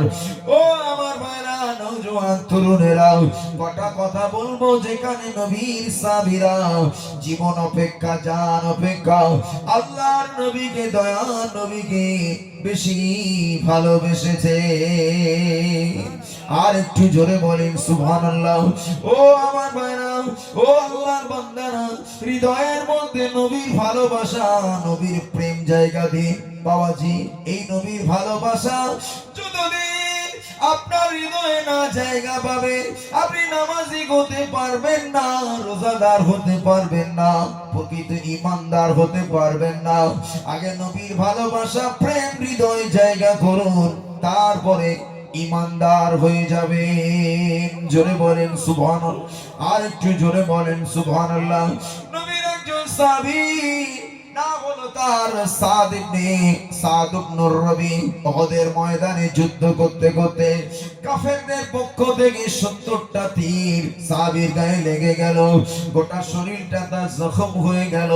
আল্লাহ নবী যায়েদকে ডাক দিয়ে বললেন, ও বাবা যায়েদ, চলে যাও লিতলাবি সাদ ইবনে রবি, কোথায় আমার সাদ ইবনে রবি পড়ে আছে, তার লাশটাকে একটু আমার কাছে নিয়ে আসো, চলে যাও না। আল্লাহ নবী সাহাবী যায়েদ ছুটে ছুটে হযরত সাদ ইবনে রবির লাশটাকে শনাক্ত করবার জন্য খুঁজে নিয়ে আসবার জন্য চলে গেলেন। উনি বলেন বিভিন্ন ওহদের ময়দানে পড়ে থাকা মৃত সাহাবীদের লাশগুলো টপকে আমি একেবারে সাদ ইবনে রবির লাশের কাছে পৌঁছে গেলাম। দেখলাম তার শরীরে 70টা তীর কিচকিচ করছে, গোটা শরীরটা জখম হয়ে গিয়েছে, কদমে কদম হয়ে জমিনটা লাল হয়ে গিয়েছে। আমি দেখলাম সাহাবী সাদ ইবনে রবি তখনও আস্তে আস্তে আস্তে আস্তে নড়াচড়া করছে। আমি দেখলাম ফি আখিরি রামাকিন, শেষ নিঃশ্বাসটা ত্যাগ করে বিদায় নিয়ে দুনিয়া থেকে চলে যাবে, দুনিয়া থেকে পর্দা নেবে। আল্লাহ নবী সাহাবী হযরত যায়েদ ওখানে পৌঁছে যে বললেন, ও ভাই সাদ ইবনে রবি। তিনি বললেন লাব্বাইক। আল্লাহ নবী সাহাবী বললেন, ও ভাই সাদ ইবনে রবি, আল্লাহ নবী আমাকে পাঠিয়েছেন, আপনাকে নবীজি সালাম করেছেন, আপনাকে নবীজি সালাম পাঠিয়ে দিয়েছেন। তিনি সালামের নবীজি সালাম পেয়ে খুশিতে বাগে হয়ে একেবারে যেন চাঙ্গা হয়ে গেলে, মৃত ব্যক্তি একেবারে যেন জীবিত হয়ে গেলে। তিনি বললেন, ও ভাই যায়েদ, এখনো আমার মতো নগণ্য সাদের কথা নবী এখনো মনে রেখেছেন ভাই।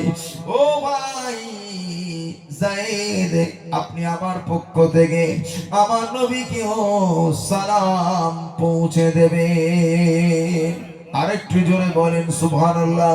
নবী আমার হযরত যায়েদকে ডাক দিয়ে বলেছিলেন, ও বেটা যায়েদ, তুমি যাও আমার সাদ ইবনে রবির শরীরে 70টার বেশি তীর মারা আছে, তীর লেগে আছে।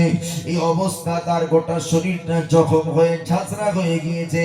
আমার সাদ ইবনে রবি যদি জিন্দা থাকে, জীবিত থাকে, তার কাছে জিজ্ঞাসা করবে এই অবস্থাটা, এই হালাতটা কেমন লাগে, একবার যে জিজ্ঞাসা করবে। আল্লাহ নবী সাহাবী তিনি জিজ্ঞাসা করলেন, ও ভাই সাদ, এই অবস্থাটা আপনার কাছে কেমন লাগে বলো না, এই হালাতটা আপনার কাছে কেমন লাগে বলো না। হযরত সাদ ইবনে রবি বলেন, এই অবস্থাতে আমি ওদের ময়দানে শুয়ে ইন্নী আজিদু রিহাল জান্নাহ, আল্লাহ পাকের দয়ার জান্নাত জান্নাতুল ফিরদাউসের সুঘ্রাণ শুকতে পাচ্ছি। জোরে বলেন না সুবহানাল্লাহ। আরেকটু জোরে বলেন সুবহানাল্লাহ। নবীর ভালোবাসায় যারা জীবন দেয় বাবাজি, ওই জীবন দেওয়াটা ওদের জন্য কষ্ট নয়, বরং তাদের জন্য বড়ই সহজ। জোরে বলেন সুবহানাল্লাহ। আরো বেশি আনন্দের যারা নবীর ভালোবাসায় ইসলামের জন্য জীবন দেয়, এই ব্যক্তিগুলো ইন্তেকাল হয়ে যাওয়ার পরে আল্লাহ দরবারে হাত উঠিয়ে দোয়া করে বলে, আল্লাহ আমার যে সমস্ত ভাইদেরকে জমিনে ছেড়ে রেখে এসেছি, আল্লাহ ওদেরকে আপনি মৃত্যু দিন, ওদেরকে আপনি শাহাদাতের মর্যাদা দিন, ওদেরকে আপনি শহীদ বানিয়ে দিন। কেননা যারা শহীদ হয়ে যায় তাদের মর্যাদা কত বেশি, যারা শহীদ হয়ে যায় তাদের দাম ইজ্জত কত বেশি। এই জন্য বাবা, যারা ময়দানে শহীদ হয় তারা আমাদের মতো জীবিতদের জন্য দোয়া করে বলে, আল্লাহ পাক আমার জীবিত ভাইদেরকেও আপনি শহীদ করে আমাদের মতো মর্যাদা দান করে দিন। জোরে বলেন না সুবহানাল্লাহ। জীবিতরা মৃতরা আমাদের জন্য দোয়া করে, কারণ শহীদদের ইন্তেকাল হয়ে যাওয়ার পরে বাবা শহীদদের লাশগুলোকে, শহীদদের রূহগুলোকে আল্লাহর ফেরেশতারা আল্লাহর দরবারে নিয়ে যাওয়ার জন্য প্রতিযোগিতা করতে থাকে। জোরে বলেন না সুবহানাল্লাহ। রাসূলুল্লাহ সাহাবী জাবের তার আব্বাজান শহীদ হয়ে গেলেন ওহদে এবং 9 জন কন্যা রেখে গেলেন, আর তার মাথার উপর একটা বিরাট ঋণের বোঝা। সাহাবী জাবের আব্বার চেহারা থেকে লাশের মুখটা, কাফনের কাপড়টা উঁচু করছেন আর কাঁদতেছেন। নবী সাহাবীরা নিষেধ করলেন, আল্লাহর নবী বললেন, আমার জাবেরকে কাঁদতে দাও, নিষেধ করো না। আল্লাহর নবী সান্ত্বনা দিয়ে বললেন, বেটা জাবের কেঁদো না, রোনাজারি করো না বাবা, তোমার আব্বা জানের লাশ আল্লাহর ফেরেশতারা নিয়ে যাওয়ার জন্য তোমার আব্বার উপরে পতাকা ধরে দাঁড়িয়ে আছে। তোমার আব্বার লাশটাকে আল্লাহর ফেরেশতারা নিয়ে যাওয়ার জন্য দাঁড়িয়ে আছে। দুনিয়ার রৌদ্রের তাপ তোমার আব্বার শরীরে স্পর্শ করছে না। জোরে বলেন না, আরেকটু জোরে বলেন না সুবহানাল্লাহ। আমার ভাইরা, মুরব্বী বাবাজিরা, আল্লাহর নবী, দয়ার নবী, মায়ার নবী, রাহমাতুল লিল আলামিনের পথে, ইসলামের পথে, ঈমানের পথে নবীর ভালোবাসা রেখে যদি আমার আপনার ইন্তেকাল হয়ে যায়, শহীদ হয়ে যায়, ওই শহীদটা কষ্টের নয়, বড় বড় আনন্দের। একবার জোরে বলেন, আরেকটু জোরে বলেন সুবহানাল্লাহ। ছেলেরা, মুরব্বীরা, বাবাজিরা, ও আল্লাহর বান্দারা, ও আমার মা বোনেরা, এই হাদিসটা বলে, হাদিসে সাহাবীর কথাটা বলে আলোচনার সামনে নিয়ে যাব। সাহাবীটির নাম হলো, ও আমার ভাইরা, আল্লাহ নবী সাহাবী হলেন খুবাইব। কি নাম? হযরত খুবাইব রাদিয়াল্লাহু আনহু। এই সাহাবীকে কাফেররা রাসূলুল্লাহ সাহাবীকে বন্দী করলেন। কি করলেন? বন্দী করে জেলখানাতে রেখে দিলেন। ওই সাহাবী জেলের মধ্যে আছেন, তাকে শহীদ করা হবে, তাকে আমার ভাইরা হেরামে নিয়ে যেয়ে তাকে শুলে চড়ানো হবে। তিনি দেখলেন আমার জেরে নাফ করতে হবে। কি করতে হবে? বগলের পশম আর নাভির নিচের পশম, এই অতিরিক্ত পশমগুলোকে নির্দিষ্ট সময় পরে পরিষ্কার করতে হয় না, হয় না? এটা সুন্নাত। বাবাজি 21 দিন, 14 দিন, 21 দিন পরে, বেশি বেশি 41 দিনের মধ্যে মধ্যে ওটাকে সাফ করতে হয়। হযরতে খুবাইব রাদিয়াল্লাহু আনহু, তিনি একটা মহিলা ছিলেন, আর সেই মহিলাটার কাছে চাইলেন আমাকে একটা মুসা দেবেন। মুসা, মিম অ সিন আলিফ, মদ, মুসা মানে হচ্ছে জেরে নাফ করার আলা যন্ত্র। আপনাকে একটু আমাকে দেবেন, মুসা দেবেন। তো একটা মুসা দেওয়া হলো, একটা খুর দেওয়া হলো। হযরত খুবাইব রাদিয়াল্লাহু আনহু ওটাকে নিলেন, আর ওই মেয়েটার একটা বাচ্চা সন্তান ছিল, ছোট্ট বাচ্চা, ছুটে এসে, বাচ্চা মেয়ে, বাচ্চা সন্তান ছুটে এসে খুবাইবের কোলে বসে পড়েছে। আর খুবাইবের হাতে কি? এই খুঁটটা আছে। মেয়েটা ভয় পেয়ে গেল। বুখারী শরীফ হাদিস। মেয়েটার মধ্যে ভয় ছিল, হায় হায়, এক্ষুনি খুবাইবকে শহীদ করা হবে, আর যদি সেই শহীদ হওয়ার প্রতিশোধ হিসাবে আমার বাচ্চাকে যদি খুর দিয়ে চালিয়ে দেয়, বাচ্চাটা কি হবে? মৃত্যুবরণ করবে। হযরত খুবাইব মেয়েটার সিচুয়েশন দেখে বুঝতে পেরে বলেন, মা, আমি এত বড় কাপুরুষ যে আমি একটু পরে মারা যাব বলে এই নিষ্পাপ শিশুটার উপর অত্যাচার করে তাকে জুলুম করে হত্যা করব? জোরে বলেন না, আর একটু জোরে বলেন না সুবহানাল্লাহ। হযরত খুবাইব রাদিয়াল্লাহু তাআলা আনহু, এই মেয়েটা খুবাইবের কথা শুনে চমকে গেলেন। তিনি বলেন, ওই মেয়েটা বলেন, খুবাইব রাদিয়াল্লাহু তাআলা আনহু নবীকে ভালোবাসার জন্য মক্কার কাফেররা তাকে জেল বন্দী করে দিল। আর খুবাইবকে বলল, খুবাইব, জেল থেকে ছেড়ে দেব, তোমার নবীকে ভুলে যাও, তোমার নবীকে ছেড়ে দাও। খুবাইব, জনমের মতো জেল থেকে নিষ্কৃতি দেওয়া হবে। খুবাইবকে কিছু কিছু খাবার দেওয়া হচ্ছিল না। হযরত খুবাইব বলেন, ও কাফেরেরা, ও আমার মক্কার ভাইরা, না না, আমার নবীকে আমি ভুলতে পারি না, আমার নবীকে আমি ছাড়তে পারি না। মক্কার কাফেরেরা তার খাওয়া দাওয়াকে বন্ধ করে জেলের মধ্যে আবদ্ধ করে দিল। ওই মেয়েটা বলছেন, আমি দেখেছি অমার রাই তো উসাইরান কত, না না, এমন কোন কায়দিকে আমি কখনো দেখি না। জীবনে কত কায়দিকে দেখেছি, কত আসামিকে জেলখানাতে দেখেছি, তবে আমি খুবাইবের মতো এত ভালো কায়দি, ভালো আসামি জীবনে কোনদিন দেখি নাই। মক্কার কাফেররা নবী সাহাবী খুবাইব নবীকে ভালোবাসার জন্য খাওয়ার বন্ধ করে দিয়ে জেলখানার মধ্যে আটকে দিয়েছে। বাবা, ওই মেয়েটা বলছে, আমি নিজ চোখে তাকিয়ে দেখলাম, ওহুয়া ইয়াকুলু মিন কিতফি ইনাবিন, আমি দেখলাম হযরত খুবাইব আঙুরের থল থেকে আঙুর ছিঁড়ে ছিঁড়ে খাচ্ছেন। আমি দেখলাম হযরত খুবাইব আঙুরের থল থেকে আঙুর ছিঁড়ে খান। ওই মেয়েটা বলেন, না না, যে সময় খুবাইবকে আঙুর ছিঁড়ে খেতে দেখেছি, অবা বিমাক্কাতা ইয়াউমাইযিন সামারা, ওই সময় মক্কার মাটিতে কোনো আঙুর ছিল না, কোনো ফল ছিল না, ফলের মৌসুম ছিল না, কিন্তু আমি দেখেছি খোবায়েব জেলবন্দি অবস্থাতে তাকে আঙুল চিড়ে চিড়ে খেতে আমি দেখে ফেলেছিলাম। জোরে বলেন না সুবহানাল্লাহ, আরো জোরে বলা যাবে না সুবহানাল্লাহ। এই খোবায়েবকে মক্কার কাফেররা হেরামে নিয়ে চলে গেল, তাকে শহীদ করে দেবে। হযরত খোবায়েব বললেন, ভাইরা এক্ষুনি আমি চলে যাব, আমি আপনাদের কাছে একটা দাবি মৃত্যুর আগে রেখে গেলাম। কি দাবি ভাই? বলে আপনি আর আমাকে একটু উযু করার ব্যবস্থা করে দিন, আমি উযু করে 2 রাকাত নামাজ পড়ে আল্লাহর সঙ্গে দিদার দেখা করে তারপরে বিদায় নেব। জোরে বলে সুবহানাল্লাহ। হযরত খোবায়েব রাদিয়াল্লাহু বুখারী শরীফ হাদিস, তিনি 2 রাকাত নফল নামাজের নিয়াত করে দাঁড়ালেন। তিনি বললেন, আল্লাহ জীবনের বিদায়ী নামাজে এত তৃপ্তি পাচ্ছিলাম, এত মজা পাচ্ছিলাম, এত টেস্ট পাচ্ছিলাম, আল্লাহ আমি যদি আরেকটু সময় পেতাম নামাজটাকে আরেকটু লম্বা করতাম, কিন্তু কাফেররা দাঁড়িয়ে আছে, আমাকে এক্ষুনি শুলি চড়িয়ে বিদায় করবে। তারা হয়তো মনে মনে ভাববে খোবায়েব মৃত্যুর ভয়ে নামাজকে লম্বা করছে, বড় করছে, এই ভয়ে নামাজকে আমার সংক্ষিপ্ত করতে হলো। জোরে বলুন না সুবহানাল্লাহ, আর একটু জোরে বলা যাবে না সুবহানাল্লাহ। নবীর ভালোবাসায় খাওয়া দাওয়া বন্ধ করে জেলে দিয়েছে, আল্লাহর পক্ষ থেকে জান্নাতে আঙুর এনে তাকে খাওয়ানো হয়েছে। মেয়েটা কাফের, সে বলল ওমা বিমাক্কাতা ইয়াউমাইযিন সামারা, ওই দিনে মক্কায় কোনো ফল ছিল না, তথাপিও আমি দেখলাম ওহুয়া ইয়াকুলু মিন কিতফি ইনাবিন, তিনি আঙুরের থল থেকে আঙুর ছিঁড়ে ছিঁড়ে খেতে আমি সচক্ষে দেখেছি। জোরে বলুন না সুবহানাল্লাহ, আরো জোরে বলা যাবে না সুবহানাল্লাহ। বাবা নবীর ভালোবাসার কথা বললে 4 হাত পা উঠিয়ে বলল, হুজুর আমরা ভালোবাসি। কত ঠিক কিনা? আমি বলবো বাবা আমাদের ভালোবাসা একটা খাজুর গাছের মতো হয়নি। কি মতো হয়নি? একটা খাজুর গাছের মতো।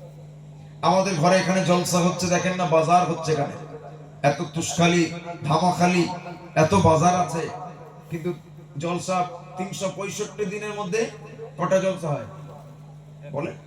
একটা। আজকে একটা জলসা হচ্ছে, তাহলে 364 দিন তার ছুটি আছে। মনে করলে বাজারে থাকতে পারত, ঘরের ছেলেরা মেয়েরা সব বাজারে গিয়ে হুড়োহুড়ি করছে, একটা দিন নবীর মজলিসে আসতে পারলো না। আমি বলি একটা খাজুরের মতো ভালোবাসা দেখাতে পারিনি। খাজুর গাছ, আল্লাহর নবীর দরবারে একজন গ্রাম্য ব্যক্তি এসেছেন, তো গ্রাম্য লোকটা এসে বলছে, হুজুর বিমা আরিফু আন্নাকা নবিয়্যুন, আপনি যে নবী দাবি করছেন আমি বুঝবো কিভাবে আপনি যে নবী? জোরে বলুন সুবহানাল্লাহ। আল্লাহর নবী বলে, ওই যে দূরে একটা খাজুর গাছ দাঁড়িয়ে আছে দেখতে পাও? বলে জি হ্যাঁ ইয়া রাসূলুল্লাহ। বলে বাবা আমি যদি কাঁচা কাঁচা খাজুরকে আমার কাছে ডাকি আর তারা যদি আমার কাছে আসে তাহলে কি তুমি বিশ্বাস করবে? জোরে বলে খাজুর তো গাছ দূরে। তো বলছে হ্যাঁ। আল্লাহর নবী দূর থেকে ডাকলেন, এই খাজুর তুই আমার কাছে চলে আয়। একবার জোরে বলেন সুবহানাল্লাহ।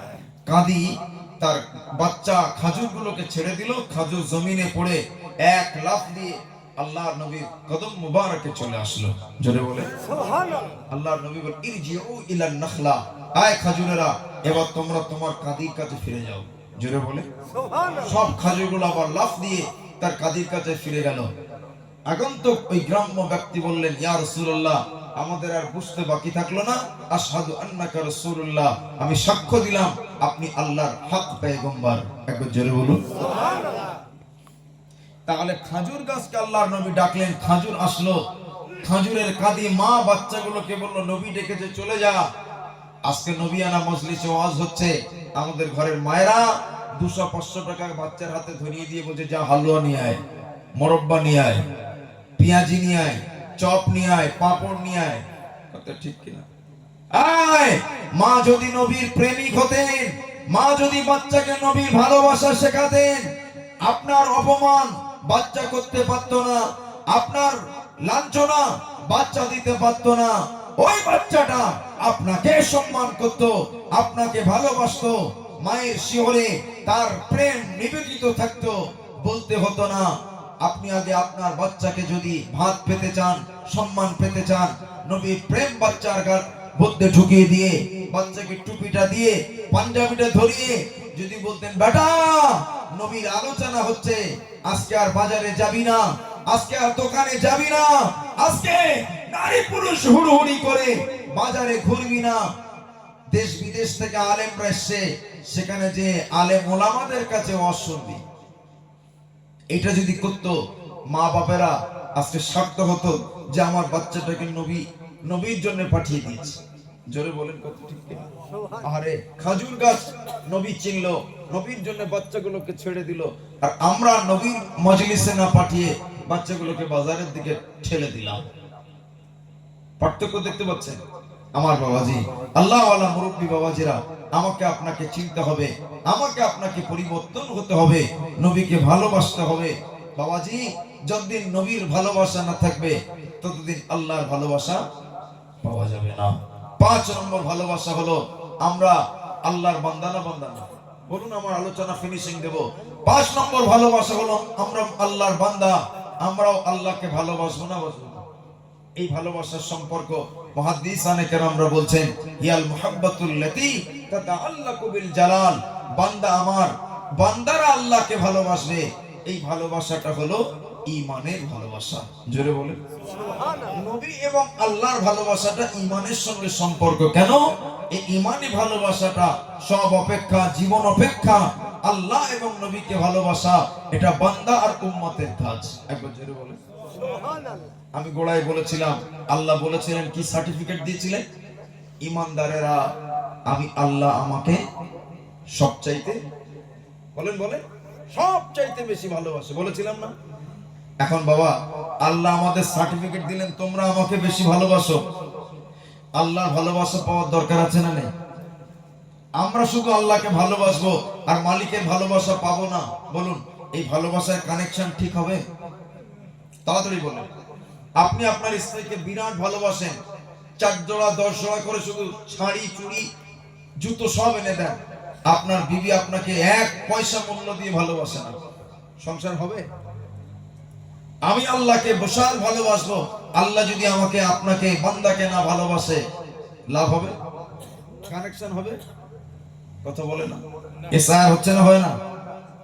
সব মুসলমানের বাচ্চা ভয়ে আতঙ্কে গুটিয়ে যাচ্ছে, হায় হায় কোথায় যাব, কি হবে? বাবা, আমি আপনি যদি প্রকৃত আল্লাহর বান্দা হয়ে যাই, আল্লাহর ভালোবাসা যদি পাই, চিন্তা নেই জমিন কার? মোদির বাপে, জমিন আমার আল্লাহ। একবার জোরে বলেন। এই জমিনে মানুষ থাকবে, এই জমিনে আল্লাহর 18,000 মাখলুকাত থাকবে, তাকে বার করবে, তাড়িয়ে দেবে, ছুটিয়ে দেবে, অত্যাচার করবে, জুলুম করবে, এটা হয়? কোন অধিকার নেই। জমিন আল্লাহর, তামাম জগৎ আল্লাহর। একটা কুকুর, একটা শুকর, এও আল্লাহর সৃষ্টিজীব না? সৃষ্টিজীব না? আল খালকু ইয়াল্লাহ, হাদিস পাকে এসেছে প্রত্যেকটা সৃষ্টিজীব আল্লাহর পরিবার। একবার জোরে বলেন সুবহানাল্লাহ। আল্লাহর সৃষ্টির সদস্য, সেই সৃষ্টির সদস্যের উপরে আপনি মানুষ হয়ে যদি কুকুরের উপরে জুলুম অত্যাচার করেন, কিয়ামতের মাঠে আপনাকে জবাব দিতে হবে। আপনি মানুষ হয়ে যদি একটা শুকরের উপরে অত্যাচার জুলুম করেন, আপনাকে জবাব দিতে হবে। শুকর আল্লাহ হারাম করেছেন ঠিক আছে, কিন্তু ও সৃষ্টিকার আল্লাহ। একবার জোরে বলুন সুবহানাল্লাহ। আর এরা বলছে আপনাকে মেরে দেবো, হটিয়ে দেবো, তাড়িয়ে দেবো, বের করে দেবো। মুসলমানের বাচ্চা ভয়ে গুটিয়ে শুটিয়ে লেজ গুটিয়ে বসে আছে। আপনার আমার সম্পর্ক যদি মালিকের সঙ্গে হয়, আল্লাহর সঙ্গে কৈফিয়ত করুন, আল্লাহ এরা আমাকে বার করতে চায়, আপনার জমিন আল্লাহ আমি থাকবো কথা আপনি জায়গা করে দেবেন। জোরে বলেন না সুবহানাল্লাহ। এটা যদি বলি, বান্দার যদি মালিকের সঙ্গে সম্পর্ক থাকে, এতটুকু কথাই যথেষ্ট, আল্লাহ এরা আমাকে বার করে, আল্লাহ আমি থাকবো কথায় জায়গা করে দাও। একবার জোরে বলেন সুবহানাল্লাহ। আর একটু জোরে বলেন না সুবহানাল্লাহ। আল্লাহ শুনবে না? শুনবে না? এই শুনবে না? শুনবে না? দৃষ্টান্ত দিচ্ছি বাবা, রাসূলুল্লাহ সাহাবী, নামটা যায়েদ বিন হারেসা। কি নাম? এই সাহাবী আল্লাহর নবীর পুষ্যপুত্র, নবীজি এই পালক পুত্রকে খুব ভালোবাসতেন। সাহাবী যায়েদ বিন হারেসা খরাজা মিন মক্কা ইলা তায়েফ, মক্কা থেকে তায়েফ গিয়েছেন। কোথায় গিয়েছেন? তায়েফে পৌঁছে গিয়েছেন। এই মুনাফিক দেখলে চেনা যায়? বলেন, দেখলে চেনা যায়? মুখে দাড়ি, মাথায় টুপি, গায়ে লম্বা জামা, মুখের কথা এক, ভিতরে আর এক, চেনা যায় না, বোঝা যায় না। মুনাফিককে চিনতে পারেনি, মুনাফিকের সঙ্গে রাসূলুল্লাহ সাহাবী তায়েফে পৌঁছে গেছেন। আল্লাহর বান্দারা নবী পাকের সাহাবী যায়েদ আর ওই মুনাফিকটা আমার বাবাজি একটি গুহার ভিতরে ঢুকে পড়েছেন। ওই গুহার ভিতরে ঢুকে পড়ে রাসূলুল্লাহ সাহাবী, সাদা সিধা সাহাবী, অন্তরের মধ্যে কোনো পেঁচ গোছ নেই। আল্লাহ নবী বলেছে আল মুমিনু গিররুল কারীম, মুমিন শরীফ ভোলা বলা হয়, আল ফাজিরু খুব্বুল লাইন, যারা চালাক হয়, যারা চতুর হয়, চালাক হওয়া ভালো, চালাকি করাটা ভালো নয়। চালাক হওয়া ভালো, লেকিন চালাকি করা ভালো না। মুনাফিকটা গোয়ার মধ্যে যে ঘুমায়নি, নবী সাহাবী ঘুমিয়ে এই ফাঁকে রাসূলুল্লাহ সাহাবীর হাত দুটো বেঁধেছে, পা দুটো বেঁধেছে, একটা উলঙ্গ তলোয়ার নিয়ে নবী সাহাবীর গলার কাছে ধরে নবী সাহাবীকে জবাই করবে। আল্লাহর হাবিবের সাহাবী চোখটা মেলে তাকিয়ে দেখে যে আমার সঙ্গী ছিল মক্কা থেকে তয়েফ এলাম, সেই সাথী আমার গলায় ছুরি ধরেছে। তিনি বললেন ভাই, এই রাস্তায় আসতে আপনার সঙ্গে কোনো দুর্ব্যবহার হয়েছে? বলেন না। আপনার সঙ্গে মক্কায় থাকতে কোনো খারাপ ব্যবহার করেছি? বলে না। তাহলে এই করলে কেন, এমনটা পরিবেশটা কেন তৈরি করে আমার গলায় তলোয়ার ধরেছ? এ বলছে, মুনাফিকটা এবার বলছে, তোমাকে নবী, তোমার নবী খুব ভালোবাসে, ও আনা উবগিদুহু, আমি তোমার নবীকে ভালোবাসি না, ও আনা মুনাফিকুন, আমি হলাম মুনাফিক, তোমার নবীকে ভালোবাসি না, আমি এই জন্য তোমার গলায় তলোয়ার ধরেছি, তোমাকে জবাই করলে তোমার নবী কষ্ট পাবে। কি কষ্ট পাবে? তাই প্ল্যান করেছি। নবী সাহাবী দেখলেন এখানে বাঁচার আর আমার কোনো রাস্তা নেই, সে আল্লাহর দরবারে চোখটা মেলে বলেন, ইয়া রহমানু আগিসনি, আল্লাহ বিপদে পড়ে গিয়েছি, হাত বাঁধা, পা বাঁধা, মুনাফিক গলার কাছে তলোয়ার ধরেছে, আপনি আমাকে বাঁচান। একবার জোরে বলেন সুবহানাল্লাহ। এইটুকু বলেছেন, ইয়া রহমান আগিসনি, আল্লাহ আপনি আমাকে রক্ষা করুন। যেহেতু বান্দা আল্লাহর প্রেমিক হয়ে গেছেন, আল্লাহ বান্দাকে ভালোবাসলেন। তার প্রমাণ দেখুন, ওই মুনাফিকটা নিজ কানে শুনতে পেল কি একজন ডাক দিয়ে বলছে, ওই হাক লা তাকতুলহু, এই মুনাফিক খবরদার, তুই যেন নবী সাহাবীকে মারবি না। জোরে বলুন সুবহানাল্লাহ। আরেকটু জোরে বলেন না সুবহানাল্লাহ। মুনাফিকটা ভয় পেয়ে তলোয়ারটা ফেলে বাইরে যে খুঁজতেছে কে আমাকে মারতে নিষেধ করলো। বাইরে বেরিয়ে দেখছে ফালাম ইয়ারা সাইয়া, কই কেউ তো নেই, কোনো মানুষ নেই।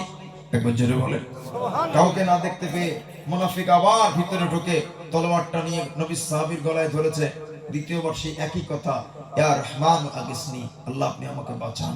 একবার জোরে বলেন সুবহানাল্লাহ। মুনাফিকটা দ্বিতীয়বার আওয়াজ শুনেছে, কিন্তু প্রথমবারের আওয়াজের তুলনায় দ্বিতীয়বারের আওয়াজটা আরেকটু গভীর। জোরে বলুন না সুবহানাল্লাহ। মুনাফিকটা বাইরে বার হয়েছে, তাকিয়ে দেখলো কেউ নেই, কারোর খোঁজ খবর দেখতে পাওয়া গেল না। ওই মুনাফিকটা আবার দ্বিতীয়বার যখন এই অবস্থা হয়ে গেল, আল্লাহ নবী সাহাবী তৃতীয়বার বলে, ইয়া রহমান আগিসনি, আল্লাহ পাক আপনি আমাকে বাঁচান, আল্লাহ পাক আপনি আমাকে রক্ষা করেন। ও আমার মারা, মুনাফিকটা তৃতীয়বার একটি আওয়াজ শুনতে পেয়েছে। ওই আওয়াজটা এত গভীর আওয়াজ, একটা গম্ভীর মেজাজের আওয়াজ শুনতে পেল। মুনাফিকটা ওই আওয়াজটা শুনতে পেল, মুনাফিককে কে যেন ডাক দিয়ে বলল, ওই হাত, এই মুনাফিকের বাচ্চা মুনাফিক, খবরদার, তুই যেন নবীর সাহাবীকে মারবি না, তুই যেন নবীর সাহাবীর সঙ্গে দুর্ব্যবহার করবি না, মারবি না। ও আমার ভাইরা, মুনাফিক তৃতীয়বার তলোয়ারটা গোয়ার মধ্যে ফেলে দিয়ে বাইরে এসে বেরিয়ে খুঁজতেছে কে আমাকে মারতে নিষেধ করলো, কে আমাকে মারতে বারণ করলো। বাইরে বেরিয়ে দেখলো একজন ব্যক্তি মাথায় কালো পিরান পরা, মালো পাগড়ি পরা, হাতে উলঙ্গ তলোয়ার নিয়ে দাঁড়িয়ে আছে। মুনাফিকটা যেই গর্দানটা বাইরে বার করে দিয়েছে, ওই মুনাফিকের গর্দানটা লক্ষ্য করে আগান্তক ব্যক্তি তার তলোয়ারটা চালিয়ে দিয়েছে।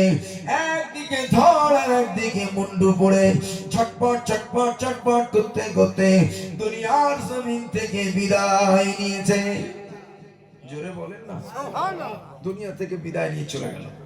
আগন্তুক ব্যক্তি এইবারে গুহার মধ্যে ঢুকে পড়লেন। কোথায়? গুহার মধ্যে ঢুকে পড়ে নবী সাহাবীর হাতে কি দড়ি, পায়ে দড়ি। আগন্তুক ব্যক্তি ভিতরে ঢুকে ফাহাল্লা বিসাকা যায়দিন, যায়েদের হাতের দড়ি দুটো খুলে দিলেন, পায়ের দড়িগুলো খুলে দিলেন। আগন্তুক ব্যক্তিকে সাহাবী যায়েদ জিজ্ঞাসা করলেন, মান আনতা, আপনি কে? উনি বললেন, আনা জিবরিল, আমি হলাম আল্লাহর ফেরেশতা জিবরাইল আলাইহিস সালাম। একবার জোরে বলেন সুবহানাল্লাহ। ও ভাই, আপনি যখন আমাকে আল্লাহর কাছে প্রথমবার সাহায্য চেয়েছিলেন, কুনতু ফিস সামাইস সাবিআ, আমি জিবরাইল তখন সপ্তম আসমান সিদরাতুল মুনতাহাতে অবস্থান করছিলাম। আল্লাহ আমাকে ডাক দিয়ে বললেন, ও ফেরেশতা জিবরাইল, আমার বান্দা বিপদে পড়ে গিয়েছে, যাও আমার বান্দাকে সাহায্য করতে হবে। জোরে বলুন। আমি দেখলাম আপনার গলার কাছে তলোয়ার, গলার কাছে তলোয়ার, তলোয়ার টেনে দিলে আপনি বিদায় নেবেন। ওই জন্য সিদরাতুল মুনতাহা থেকে ডাক দিয়ে হাত দিয়ে বললাম, এই মুনাফিক, তুই যেন নবীর সাহাবীকে মারবি না। জোরে বলুন। এই আওয়াজটা তার কানে এসেছে, আওয়াজ শুনে তলোয়ার ফেলে বাইরে খোঁজাখুঁজি করতে সময় দিয়েছে। সেই সময় আমি রাস্তার মাঝে, একবার জোরে বলেন সুবহানাল্লাহ, কাউকে খোঁজ না পেয়ে মুনাফিক যখন তলোয়ারটা দ্বিতীয়বার আপনার গলার কাছে ধরেছে, আমি তখন রাস্তার মাঝ থেকে আরেকবার আওয়াজ শুনিয়ে দিলাম, আয় মুনাফিক, তুই যেন নবীর সাহাবীকে মারবি না। জোরে বলুন সুবহানাল্লাহ। মুনাফিক দ্বিতীয়বার তলোয়ারটা ফেলে বাইরে বেরিয়ে খোঁজ খবর নিতে নিতে, খোঁজ করতে করতে সময় নষ্ট হয়েছে। তৃতীয়বার যখন আপনার গলার কাছে তলোয়ার ধরে আপনি যখন ইয়া রহমান ওয়া কিসনি, মালিক আপনি আমাকে সাহায্য করুন, এই কথাটা বলেছো, আমি তখন গুহার মুখেই পৌঁছে গিয়েছি। জোরে বলেন না সুবহানাল্লাহ। কি গো, ১৫০০ বছর আগে সাহাবীকে আল্লাহ বাঁচালেন, আজকে আল্লাহর শক্তি কমে গেছে? নাউজুবিল্লাহ বলেন না। আল্লাহ পাক আল্লাহ পাক সর্বশক্তিমান, আল্লাহ পাক সর্বক্ষমতার অধিকারী। আপনি আমি বান্দার মতো বান্দা হতে পারিনি বলে বাবা বিভিন্ন বিপদ, বিভিন্ন মুসিবত আমাদের উপরে ছেয়ে আসছে, আর ভয়ে মুসলমানের বাচ্চা গুটিয়ে যাচ্ছে। কি হচ্ছে বাবা? গুটিয়ে যাচ্ছে, শুধু কাগজ নিয়ে ছুটছে। কই এত এসআর হচ্ছে, মনটা তো এটা সাড়া দিল না। আল্লাহ, এত এসআর ফেসার হচ্ছে, যাই ৫ ওয়াক্ত আমি নামাজি হয়ে যাব, আমি ফজরে যাব, এশায় যাব, মসজিদটা তো পূর্ণ হয় না। আপনি যতদিন আল্লাহকে না চিনতে পারবেন, ফিনিশিং দিয়ে যাচ্ছি, যতদিন আল্লাহর পথ থেকে অন্য পথ, নোংরা পথে যত লিপ্ত হবে, তত এসআর বলুন, কত রকমের হুকুম আহকাম, কত রকমের সরকারের বিধি নিষেধ, এইগুলো এসে আপনার উপরে জুলুম করবে, বাঁচানোর কেউ থাকবে না। বাবা, আমরা আল্লাহর বান্দা, আল্লাহকে আমরা ভালোবাসি, মালিকের ভালোবাসা আমাকে আপনাকে পেতে গেলে একটা কাজ করতে হবে। আল্লাহ পাক বললেন, কুল ইন কুনতুম তুহিব্বুনাল্লাহ, হাবিব আপনার উম্মত দিগকে বলে দিন, ইন কুনতুম তুহিব্বুনাল্লাহ, তোমরা যদি আমার আল্লাহকে ভালোবাসতে চাও, ফাত্তাবিউনি, আমি রাসূল আমাকে অনুসরণ করো, ইউহিব্বুকুমুল্লাহ, আল্লাহ তোমাদের ভালোবাসবে। জোরে বলে, আর একটু জোরে বলে। তাহলে আমরা আল্লাহকে ভালোবাসি, ভালোবাসা প্রমাণিত হবে ওই দিন যেদিন নবীর অনুসরণ আমাদের মাঝে থাকবে। আল্লাহর নবীর অনুসরণ থাকলে আল্লাহ ভালোবাসবে। জোরে বলুন। আপনাকে তাড়ানো, আপনাকে শেষ করা, আপনাকে চক্রান্ত করার পৃথিবীতে কেউ নেই। একবার জোরে বলুন, আর একটু জোরে বলেন সুবহানাল্লাহ। আর নবীর ভালোবাসা, নবীর ইতাআত, অনুসরণ আপনার আমার ভিতরে থাকবে না, পকেট খুঁজলে শুধু কি পাবে? ট্যাবলেট পাবে। কি পাবে? শুধু ট্যাবলেট। জামার বাড়িতে যাওয়ার সুযোগ পায় না। কে? শ্বশুর। জামাই ফোন করছে, আব্বা তোমার জন্য বড় রাজা হাঁস রেখেছে, আব্বা জলকারের বড় ভেগুট মাছ রেখে দিয়েছি, আসলে ধরবো। শ্বশুর বলছে, বাবা সময় পাইনি, কখন যাই বলো তো?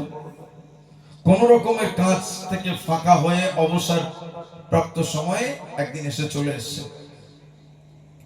তা ব্যাগটা খুলে দেখে সে ওষুধের যে পোটলা বাড়ি ফেলে এসেছে। কিসের পোটলা? ওষুধ। তো বলছে, মা তোর বাড়িতে আজকে রাতটা থাকতে পারবো না, এসেছিলাম আশা নিয়ে একটা রাত থাকবো, থাকতে পারবো না। কেন আব্বা? মা যে ওষুধের পোটলা থাকে, আমি প্রতিদিন আমার টাইমে যে ওষুধ খেতে হয়, সে ওষুধের পোটলাটা ফেলে আসছে। তোর বাড়িতে যদি রাতটুকু থাকে আমি আর বাঁচবো না মা, ওষুধ ছাড়া বাঁচি না, তুই জানিস। এরকম বলে না, বলে না? ওষুধ যদি ফেলে আসে, আমি নিজ কানে শুনেছি বাবা, আল্লাহর নবী বলেছেন আমার উম্মত দুটি জিনিস থেকে বঞ্চিত হবে, মাহরুম হবে। ভালো করে শোনেন। একটি হলো আসিহা, সুস্বাস্থ্য, সুস্বাস্থ্য পাবে না।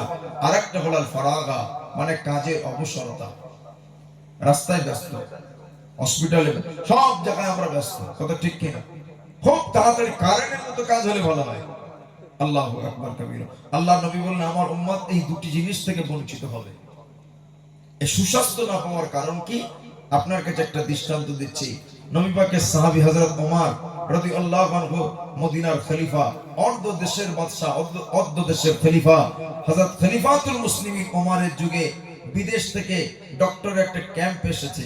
মদিনার মানুষদেরকে ফ্রি মেডিকেল দেবে। কি দেবে বাবা? ফ্রি চিকিৎসা দেবে। কিন্তু বাবাজি মদিনার মানুষেরা কেউ সেই চিকিৎসা দেখে হলো না, কেউ চিকিৎসালয়ে কেউ না আসার কারণে ওই বিদেশি ডক্টরেরা তাদের তলবাতলবি গুলোকে গুটিয়ে খলিফাতুল মুসলিমিন ওমরের কাছে চলে গেলেন। ও ভাই ওমর, ও খলিফাতুল মুসলিমিন ওমর, আপনি আমাদেরকে বিদায় দিন, আপনি আমাদেরকে ছেড়ে দিন, বিদায় দিন। আর মদিনার জমিনে থাকতে পারলাম না, কেননা মদিনার কোন মানুষেরা আমাদের কাছে চিকিৎসা হতে এলো না। জোরে বলে কি ব্যাপার? ও ভাই ওমর, মদিনার মানুষেরা আমাদের কাছে চিকিৎসা হতে এলো না কেন ভাই একটু বলেন না। খলিফাতুল মুসলিমিন ওমর বলেছিলেন, ও বিদেশের ডক্টর বাবুরা, মদিনার মানুষেরা আল্লাহর নবীর সুন্নাত অনুযায়ী জীবন যাপন করেন। মদিনার টোটাল মানুষদের ভিতরে কোনো রোগ নেই। জোরে বলেন। হযরত ওমর রাদিয়াল্লাহু আনহু চলে যাওয়ার পরে ১৫০০ বছর পরে পকেট খুঁজলে কি? ট্যাবলেট। মানুষের দেহে শুধু কি রোগে ছেয়ে গেছে? সুগার, ঘরে ঘরে ক্যান্সার ঢুকেছে না ঢুকেনি? কেন? যত নবীর সুন্নাত ছাড়বে তত রোগ আসবে। বড় বড় ডাক্তারের খবর নিতে হবে। কত ঠিক কিনা? আল্লাহর নবী ১৫০০ বছর আগে যে প্রেসক্রিপশন করে দিয়ে গেলেন উম্মতের জন্য বড় ঔষধ। একবার জোরে বলেন। আর একটু জোরে বলা যাবে না? সব কিছু নবী পাক যা রেখে গেলেন সবগুলো ঔষধ, সব উম্মতের স্বাস্থ্যের জন্য বড় উপকারের। আমরা যতগুলোকে ছেড়েছি ডাক্তারের দ্বারস্থ হয়ে তত ঔষধ খেতে হয়েছে।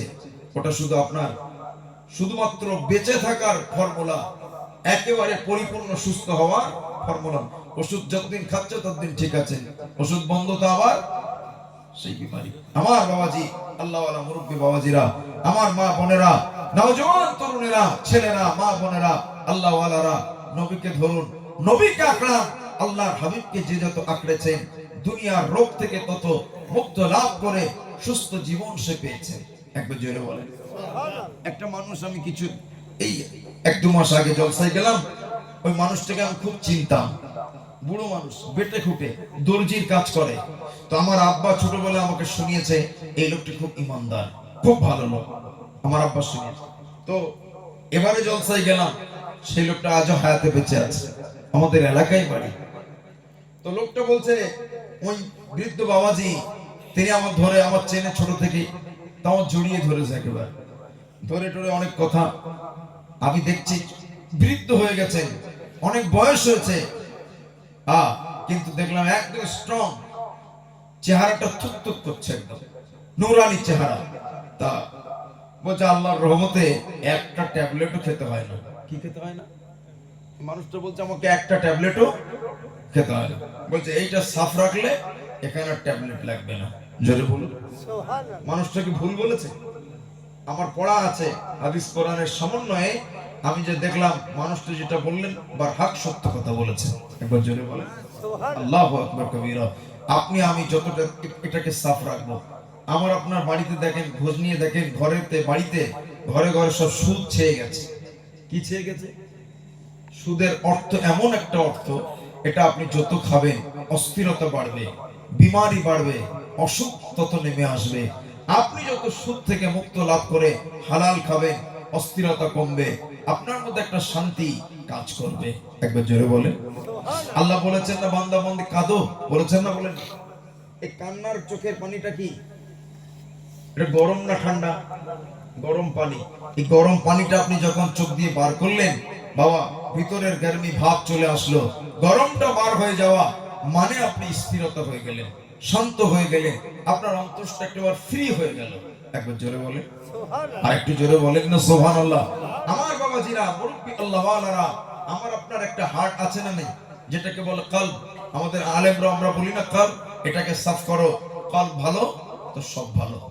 আমি বিদেশে, আপনি অ্যাপোলো হাসপাতালে একটা বড় ডক্টরের ভাষণে শুনছিলাম, তিনি বলছিলেন আমরা চিকিৎসা বিজ্ঞান পেয়েছি নবী মুহাম্মদ সাল্লাল্লাহু আলাইহি ওয়াসাল্লামের কাছ থেকে। একবার জোরে বলেন না, নবী পাকের কাছ থেকে পেয়েছি। এই হার্ট বর্তমান চিকিৎসা বিজ্ঞানরা তারা রিসার্চ করে বলেছে, আগে বলতো মানুষের সবচাইতে দামি সম্পদ হলো ব্রেন। কি বলতো? দামি হলো ব্রেন, ব্রেন ভালো তো সব ভালো। কিন্তু বর্তমান বিজ্ঞানীরা রিসার্চ করে দেখেছে ব্রেনটা হাকিকাতে সবচাইতে দামি নয়। ব্রেন খারাপ হলেও মানুষ বাঁচে না, বাঁচে না, কত পাগল ঘুরছে ব্রেন খারাপ বাবা। কিন্তু হার্ট খারাপ, হার্ট ব্লক, বেঁচে আছে। হার্ট ব্লক সঙ্গে সঙ্গে স্পট ডেট হয়ে যায়, মারা যায়। কেন? ওই হার্ট অটোমেটিক কি করছে, আমাদের ব্লাড গুলোকে পাম্প করছে, আর ব্লাড গুলোকে পাম্প করে প্রত্যেকটা শিরা উপশিরার মধ্যে রক্ত কি করছে, সাপ্লাই করছে। একবার জোরে বলেন আল্লাহর নবী বলেছেন, এই সাহাবীরা, ওই গোশতের টুকরা ভালো তো সব ভালো। ওয়াইদা ফাসাদাত ফাসাদাল জাসাদু কুল্লু, গোশতের টুকরা শেষ তো নষ্ট তো সব নষ্ট হয়ে যাবে। আলা ওয়াহিয়াল কলব, ওটা হলো কলব, ওটা হলো অন্তর। কলব, হার্ট, হার্ট ভালো তো সব ভালো। একবার জোরে বলি। বর্তমান বৈজ্ঞানিকরা মস্তক নত করে ইসলামের বিধানটাকে মানতে বাধ্য হয়েছে। হার্ট হলো মানুষের দেহের সবচাইতে মূল্যবান দামি সম্পদ। একবার জোরে বলুন না সুবহানাল্লাহ। আমার বাবাজি, আল্লাহ পাক দিয়েছেন বান্দা বান্দি সকাল সন্ধ্যা আমাকে জিকির করো। একবার জোরে বলেন, সকাল সন্ধ্যা আপনি জিকির করলেন, হার্টের উপরে লা ইলাহা ইল্লাল্লাহ এই ধাক্কা মারলেন, আল্লাহ আল্লাহ শব্দটা ধাক্কা মারলেন, হার্ট সাফ হলো। কলব, কলবের হাড়ের মরিচা দূর হলো, হার্ট সবল হলো, স্বাস্থ্য ভালো হয়ে গেল। জোরে বলুন, আর একটু জোরে বলা যাবে না সুবহানাল্লাহ। এই রমজান শরীফ আসছে, আল্লাহর ভালোবাসা, নবীকে মহব্বত করেন, তাহলে তো বোঝা যাবে একটা মাস যদি সিয়াম পালন করতে পারি। এই কথা ঠিক কিনা? অনেক ছেলেরা মনে করে রোজা রাখলে বুড়ো হয়ে যাব, বাবা না খেলে দুর্বল হয়ে যাব, রোগা হয়ে যাব, পাতলা হয়ে যাব। আমার ছোটবেলায় মনে হতো আল্লাহ রমজান শরীফের রোজা দিয়েছেন তো দিয়েছেন, রোজাটা যদি রাত্রে খাওয়া দাওয়া না হতো, সারাদিন খেতাম, রাত্রে ঘুমিয়ে যেতাম, সকালে আবার খেতে পারতাম, এটা ভালো হতো না? এটা ছোটবেলায় মনে হতো। কিন্তু আমি বুখারী শরীফ পড়াকালে একটা হাদিসের কিতাব পড়ানো হয়, তিরমিজি শরীফ, একটা অধ্যায় আছে কিতাবুল আতঈমা, খাওয়া দাওয়ার অধ্যায়। আমরা খাবো কিভাবে, খাওয়া দাওয়ার পদ্ধতি, বিরাট হাদিসের ব্যাপার আছে যে আমরা খাবো কিভাবে, বিরাট একটা শিক্ষা আছে, শিক্ষা। তো দেখলাম ওখানে আল্লাহর নবী বললেন, ও সাহাবীরা, তাআশু, তোমরা রাতের বেলা নাস্তা করবে, রাতের বেলা না খেয়ে উপোস থাকবে না। কেন? ফাইন্না তারকাল আশা তাআশু আলা বিকাফি হাসাফিন। সাহাবীরা, বাড়িতে যদি ভালো খেজুরও না থাকে, বিকাফিন হাসাফিন, যদি কম দামি খেজুরও থাকে, এক মুষ্টি কম দামি খেজুর খেয়ে ফেলো। একবার জোরে বলেন সুবহানাল্লাহ। কেন? ফাইন্না তারকাল আশা, রাতের খাওয়া ছেড়ে দিলে মাহমারাতুন, বুড়া হয়ে যাবে। জোরে বলুন না সুবহানাল্লাহ। ওই হাদিসটা পড়ে আমার চোখ খুলে গেল, আল্লাহর রোজাকে দিনে কেন দিয়েছেন, রাতে কেন দেননি? একবার জোরে বলেন সুবহানাল্লাহ। আল্লাহ যদি আমাদের রোজা রাতে দিতেন, রাতে না খেয়ে উপোস থাকার কারণে আমরা বুড়া হয়ে যেতাম, দুর্বল হয়ে যেতাম, কমজোর হয়ে যেতাম। লেকিন আল্লাহ রোজাকে রাতে দেননি, আল্লাহ দিনে দিয়েছেন। কেন দিনে দিয়েছেন? আমার বান্দা বান্দি রোজা রাখার কারণে এরা বুড়া হবে না, এদের পাকস্থলী নষ্ট হবে না। কেন? বান্দা যখন ঘুমিয়ে থাকে, আমাদের পাকস্থলী